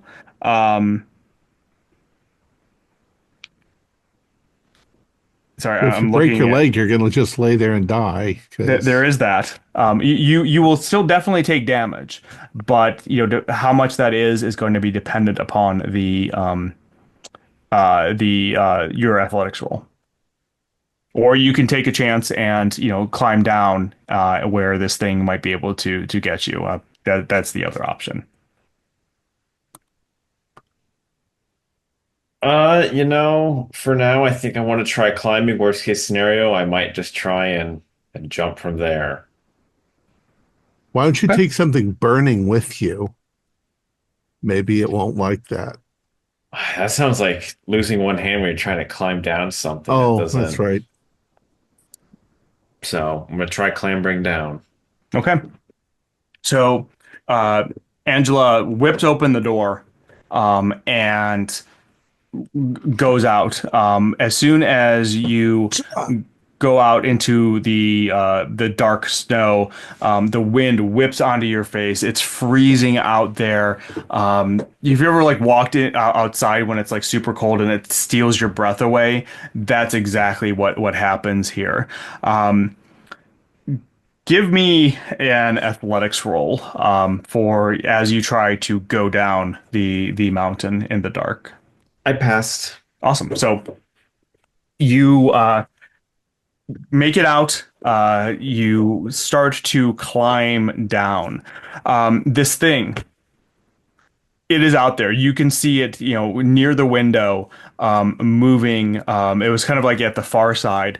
It starts to come towards you, Sergeant. It passes right in front of the window, so you are able to make a shot. Since you were aiming, I will even say that you get a +10 on your skill. On my roll. Where's my skill? Firearms, 60. Yes. So 70. 22. Nice. Okay. Go ahead and roll damage. And what's the damage again on the flare gun? Oh, flare gun. D6. Yeah. You know what? We'll say because it's max damage. As the shot goes out, it again, and Angela, you can kind of see this too as you're kind of climbing out. You see the flare go out, hit it, and it kind of starts whistling out. Even louder, you can see the flare hit it and it's just glowing inside of it as it essentially screams out in pain. That takes us back to Roberto. What would you like to do? The fire has kind of engulfed, let's say, the back half of the shelter at this point. Okay, that's great. So my idea was the window. Now the goddamn door is open and there's way more wind coming through that. Yep. So I am going over and just, cussing the whole way and slamming the door shut. Okay. Okay. Yeah. The door would. I'm trying to think. Would the door open in or out? We'll say that it I opened. kicked it. I kicked it in. You're right. You did kick it in. All right. Yeah. So you go and you slam it shut. The wind whipping outside kind of makes it a bit more difficult, but you are able to finally you get it shut. This takes us to Domenico. What would you like to do? Uh, After the sergeant fired his flare gun, I'm just gonna throw the torch that I have at it, and maybe then bolt for the door. But we'll see. Okay. Give me an athletics roll.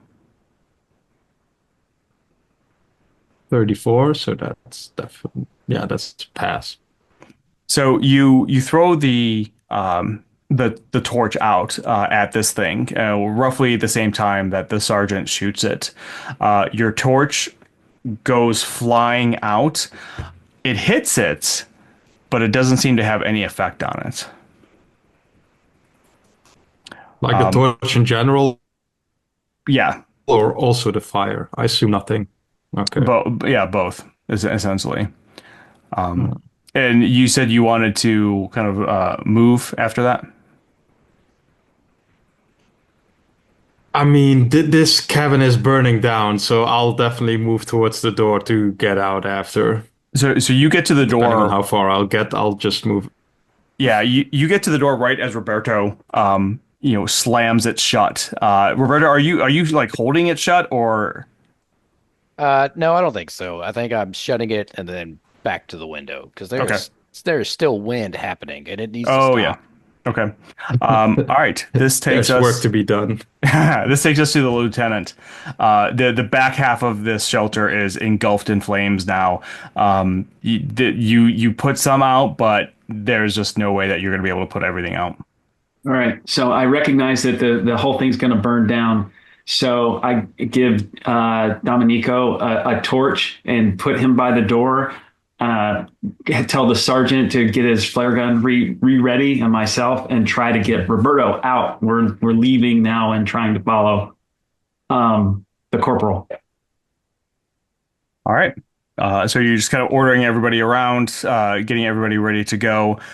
Sergeant, you're next. I'm yelling at them. The fire injures it. Maybe if we grab some flaming, pieces of sticks, we can go out and finish it off. So I'm saying this as I'm grabbing a bit of flaming debris from the room and then heading to push Roberto out of the way so I can go out and poke it. I am afraid of the cold and the ice, but I've got fire and fire fights against it. So I'm kind of crazed. Oh yeah.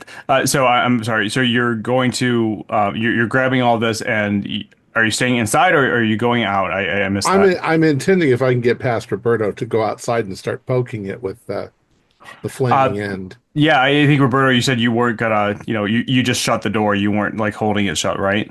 Right. Yeah, I don't think I'm like destructive to the party yet. Okay. So I'm not gonna like be fighting anyone off or anything. I mean, destructive to the party. It's not like, you set the whole place on fire or anything. I mean, Yeah, No, that was brilliant. Yeah. all right. So, Very nice. sorry, we'll say that you are able to make it to the, Roberto had just shut the door. Domenico is standing next to him. The lieutenant is kind of, shouting things. You just grab the door, with your torch in hand and, go outside. Angela. Tally ho. Angela, you are, partway, you're about a third of the way down the mountain. What would you like to do? So it's approaching me, right? It was, and then it got shot. So what it's going to do next, we don't know yet. But it was originally heading your direction. I'm going to keep clambering down. Okay, go ahead and give me another athletics roll. Oh my goodness. I got it exactly. Perfect. You start going down. The wind is making it more difficult to see. The wind feels like it has started to pick up a little bit. But you start to slip, but you catch your footing just in time. You maybe even like slip like a couple feet down, but you're able to kind of catch yourself. At this point, well, I'll even say that you've kind of made it. You're about to where that gun nest was.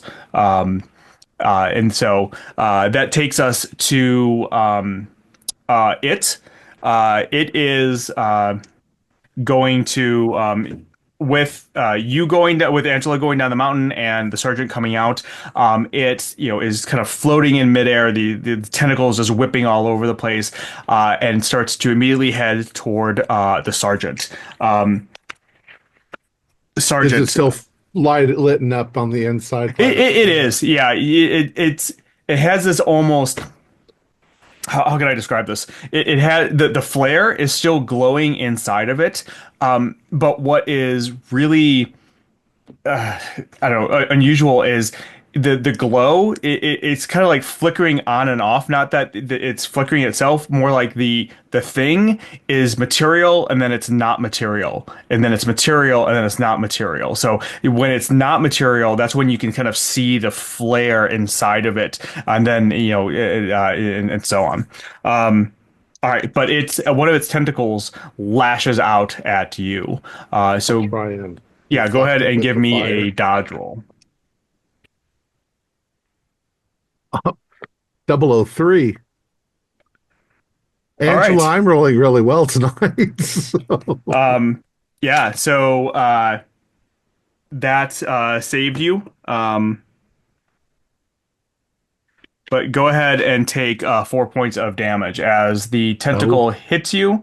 Um, but fortunately, it was just like with Angela. It's is basically a glancing blow. It hits you right in the chest, scrapes across your uniform, your suit, and you start bleeding. But not as bad as it could be. This Does takes the us back. fire do any damage to it?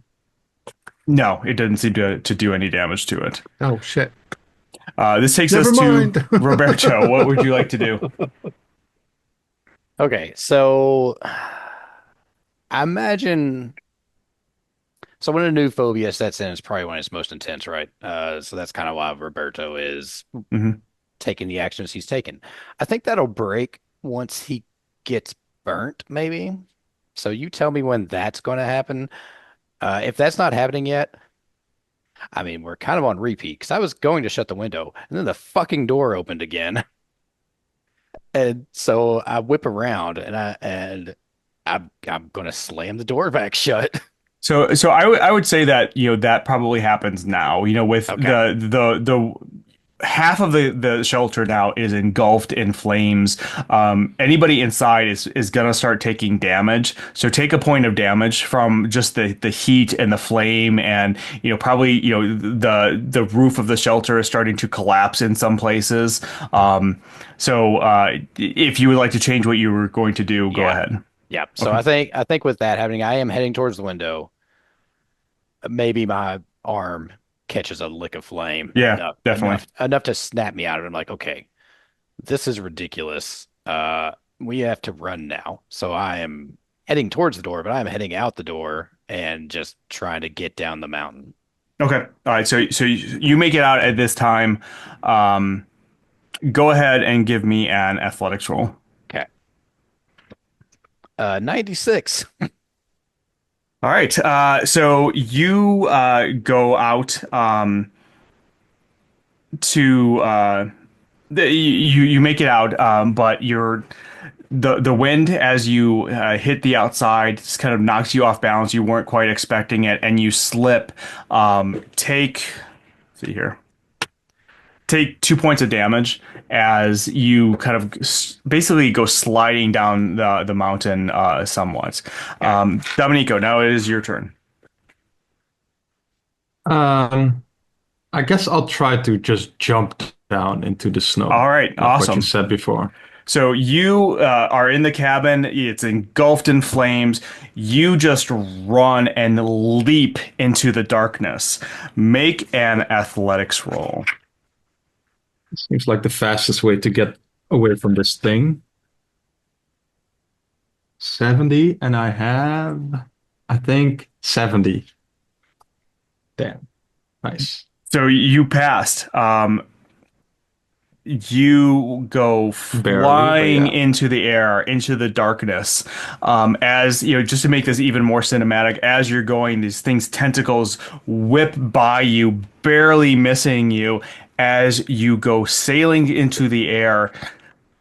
For what seems like longer than it should be, you hit the ground. Fortunately, you hit a area where it was just feet of snow that softens your impact. You still take 6 points of damage, but you are at the bottom now, seemingly safe. Definitely hurt, but you are okay. And as you look above, you can see the shelter just engulfed in flames.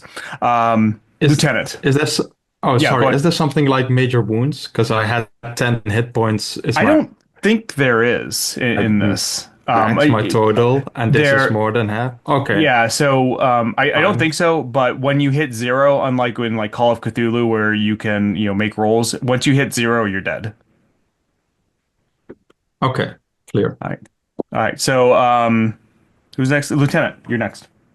So I'm backing up the sergeant. I'm gonna fire the flare gun at it, and at the same time, I'm gonna say, "Get down the mountain!" Be yelling it to everybody, trying to get them to go. Okay. Are you just shooting, or are you going to try to move as well? I'm probably going to be focused on the entity to fire, and then would probably move in my next round. Okay. All right. Go ahead and roll That would be. the firearms. I gotta look at where is it again? Firearms. And 21. That is not a major success, but yeah, okay. It's below the. It's even my firearms is 70, so I got a Okay. 21. Yeah. So go ahead and roll damage. What is it? 1d6? Yes. 4. All right. That does seem to hit it. It's again, it kind of whistles out in pain. The glowing coming from it is seems to be even brighter now. But okay, so this takes us to the sergeant. Okay. So from the way you described it, does it seem to be jumping between material and immaterial? Yes. Okay. So that's why sometimes the bullets go through it and sometimes damage is done. I'm right up next to it. He's just hit it with another flare. I can see that some damage is being done, but I don't know what to do.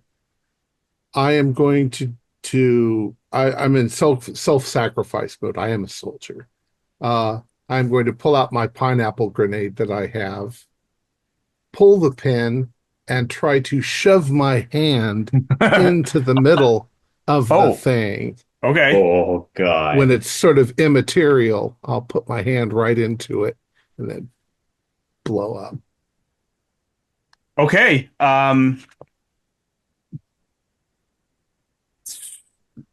Yeah, okay. So what damage do the grenades do? Oh no, they're just lethality. So go ahead and you're going to do damage to it. So go ahead and roll percentile. So the way that lethality damage works is you roll the percentile. If you get under the lethality, in some circumstances, then the thing dies.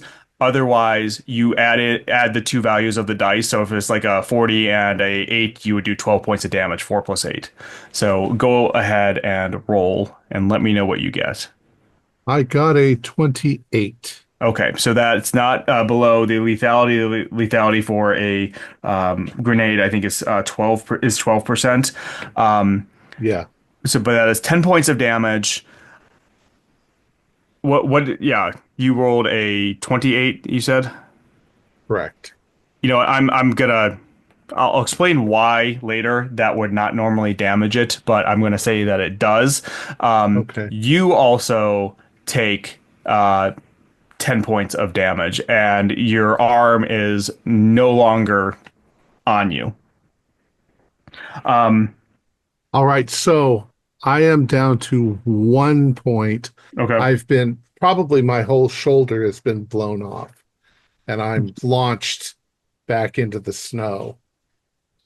Not only that, can you roll a percentile die for me and tell me what you get? 63. Okay. The explosion reverberates throughout the entire valley. Everybody can hear it. You can kind of hear a cracking of ice and snow, but it appears to hold. This takes us to Angela. Angela, you are continuing down. You're about where the gun placement was that you had originally passed. Let's keep going. Okay. Go ahead and give me one more athletics roll. I passed. All right. So you make it to the bottom of the mountain. You start crossing the valley. I'll even you start crossing the valley at this point. We're probably just gonna do it narratively for you from here on out. You hear the It's explosion. you definitely hear the explosion. In fact, you'll see it from above. It is its turn. It is going after the sergeant again. It is not happy. Go ahead. Roll dodge if you want. I think I'm just gonna lay there in the snow. Okay. It grabs you with with one of its tentacles and just rips it across your throat. With Pulls my your head off. final breaths, you kind of slump to the side and see this thing glowing. And in fact, it actually does, because of everything that you guys have done, it does take damage. This takes us back to the top of the order to Roberto. Okay. Where am I in relation to this explosion? Above it? It was right outside the cabin. So Okay. you remind me. Yeah. So you had started. That's right. You had slipped. You ran out. You slipped and fell. So it would technically probably be above you a little bit. You were just outside the range of the grenade. Okay, so above and behind me, seems like an awesome moment to jump as it explodes behind me, as I roll out of my tumble and just leap down the mountain. Go for it. Go ahead and make an athletics roll. That's an 11. Nice. That is very successful. You take 6 points of damage as well. Oh, that kills me. Oh, So- it looked cool though. it looks very cool as you leap out. The explosion behind you, Lieutenant. You see this. You're probably the only one who sees this. Roberto leaps out. The grenade explodes. Despite the fact that we'll say this is what happens. You as you're going down, oh, I know. So you hit the snow, and you take the damage, but you also hit one of those pockets of snow that was surrounding a tree, and you actually plummet down another 10 or 15 feet to the ground, hitting branches along the way, and get impaled on a branch deep within the snow. Probably not going to be found for years to come. All right, so. Angela is continuing on. We'll get to her in a second. Dominico, you have landed on the snow. You're hurt. There are explosions going around from above. What would you like to do? Can I see the lieutenant coming down the mountain? No, he was still kind of Like how far are they? You are at the bottom. Oh, He is at the very top still. He is the only one left up there. Yeah, okay. Well, I'll probably just try and head back to camp. Okay, And so you start heading back to camp. So really the only one left is the lieutenant. Lieutenant, what are you doing? I'm gonna start heading down the mountain. I'm not leaping yet, but I'm thinking about it. Okay. Give me that first athletics roll. Roll. Okay. Athletics roll 64. Athletics. I fail. Okay, so you slip on the snow and ice and start to tumble down. You get about a third of the way down, but you basically get hit by rocks and boulders along the way. You take 4 points of damage from this as you have this like uncontrolled tumble down. The thing, you are basically the only one left up there, so it is going to go after you. It Let me see here. It you as you tumble down, you kind of pull yourself up. It You feel this like violent gust of wind hits you on the back, trying to push you down the mountain even further. Go ahead and give me one last athletics roll. But oh God, 96, major fail. All right. I will even let you do this. Roll a d8, and that's how much damage you take. Just a second. Let me grab one of those. 10. This one. 7. All right, so you take 7 points of damage. Are you still alive or? I have 1 point left. All right, so you go tumbling down the mountain. The violent gust just kind of pushes you all the way down. You tumble down the rest of the way, black out, and wake up. You don't know how much longer later. It's still nighttime. Your face is numb from the cold and the snow. You look up and the shelter is just completely engulfed in flames, but this thing is nowhere to be seen. Okay. We just kind of talk through the rest. You make your way back to your front lines, the Italian front lines, the base that you came from. Domenico and Angela, you make your way there too. You all arrive at various times, stumbling, bleeding, frostbitten. You are all kind of pulled into a room with your superiors. And they ask what happened. Where's the rest of the patrol? What do you tell them? Well, I'll let the lieutenant do the talking. He's the lead. He's the squad leader.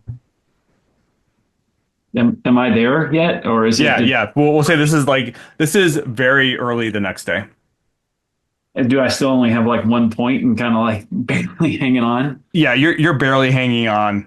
You're bleeding, cut. Yeah, Angela is bleeding and cut. Surprisingly, Domenico, the medic, is surprisingly unhurt, other than probably some frostbite. As best I could, I tell him to respond as.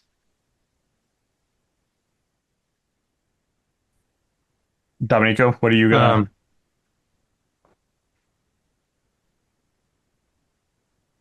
I'm not gonna tell them about this demon and everything. I'll probably try and spin some story that that it was an ambush.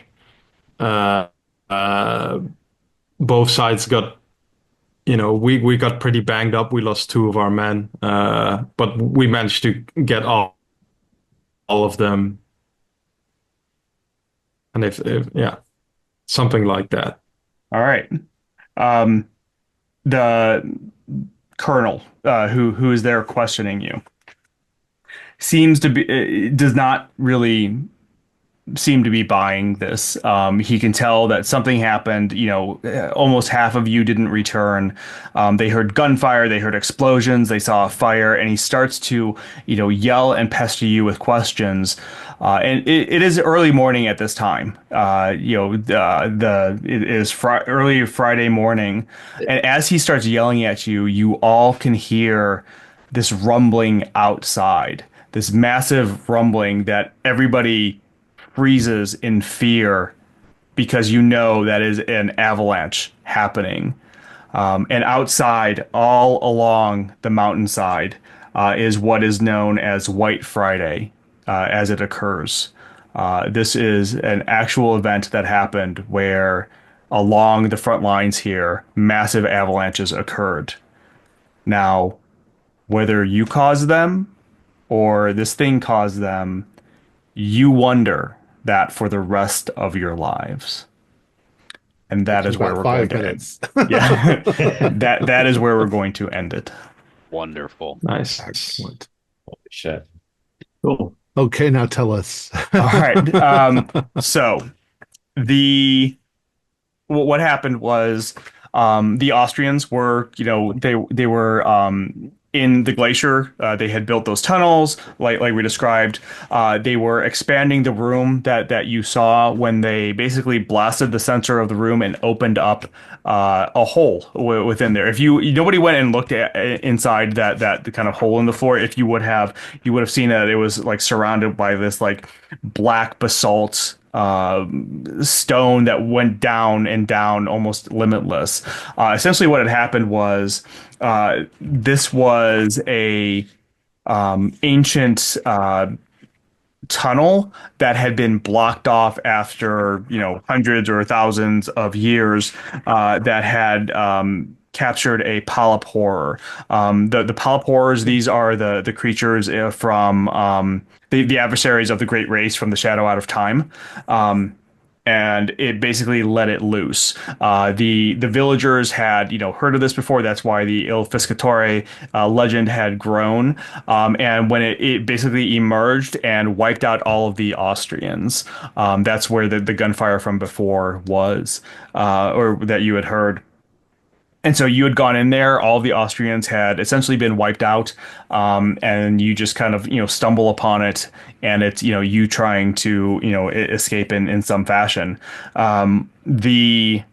You were correct that it is material and then immaterial. So technically the only way to hurt it is when you roll, if you are successful, if you roll an odd number, that does damage to it. If you roll an even number, it is immaterial at that time. However, I was also taking it that if you rolled a critical success, then you would do damage to it. And I think like the first 2 times you all fired the flare, you rolled critical successes. So that's why it damaged it. Technically too, unless you are using a weapon that has a lethality rating, it only does 1 point of damage to it. So like the grenade has a lethality to it, which is why it did so much damage to it. But if when you were shooting with a gun, if you would have hit it, it would have only done like 1 point to it. Still, you all, it has 100 hit points. You got it down into the 60s. So you did a pretty good job. And at a certain point, it's intelligent, so if it gets to a certain point of hit points, it will just leave. It will go back, and which gives you a chance to escape. In terms of like solving it, you basically did the way that it can be done. There are kind of multiple things that you can do at the end. You can escape, you can jump, like a couple of you did. Angela, you kind of made your way down the mountain. You were able to kind of it was attacking others. If they hadn't come out, it would have started attacking you. You are able to signal to the Italian lines to start shooting. It's difficult to do, but it is possible. And there's a couple other things. If you can trigger the avalanche, that will get rid of it as well. There's a very small percentage chance that you trigger the avalanche, though, which is why I had Thom roll. But that's it for the most part. The avalanche that happens at the end did actually happen. It happened, see here, December 13th, 1916. And it was a series of avalanches that occurred, and it claimed over 10,000 lives on both sides. So it was a major thing. But what other questions do you all have? So if any? I was going to ask, if we had decided not to go up the mountain and instead of went to the valley, would it have and we'd made it, would it have followed us into camp and then we would have had a standoff there? Yeah, probably. It would have, first off, it would have been very difficult to get across because at that point the wind is really whipping. You'd be losing hit points and willpower points as you're going across. So it becomes, first a battle of you against the elements as well as this thing. But yeah, if you would have made it across, that you would have been able to get reinforcements and start fighting it there. The scenario, to be fair, does not really call that out. It wants you to go up to the shelter, but which is why it makes it almost impossible to pass. But yeah, if you would have made it across, we would have done something like that for sure. Yeah, would have attacked the camp. And then the avalanche would have covered it all up. So yeah, same outcome. Yep. Excellent. Our players included Sham Sabin, Kent Blue, Cohen Lighton, Shane Hartman, and myself with Tyler Hudak as the Game Master. We provide audio-only versions of our shows free for you to download from Spotify, Podbean, or iTunes. Support for the show is provided by our patrons who are listed in the closing credits. If you'd like to show us your appreciation, please visit our Patreon page, or you can use the thanks button just below the screen. Like, share, subscribe to our channel, and punch the bell icon for updates on our latest shows. And leave us some comments. We enjoy reading them and answer any questions you might have. This is Thom Raley, together with all the members of our gaming club, inviting you to journey with us once again into the darkness for another adventure into the universe of H.P. Lovecraft and the Cthulhu Eternal role-playing game. Until next time, good luck and good gaming.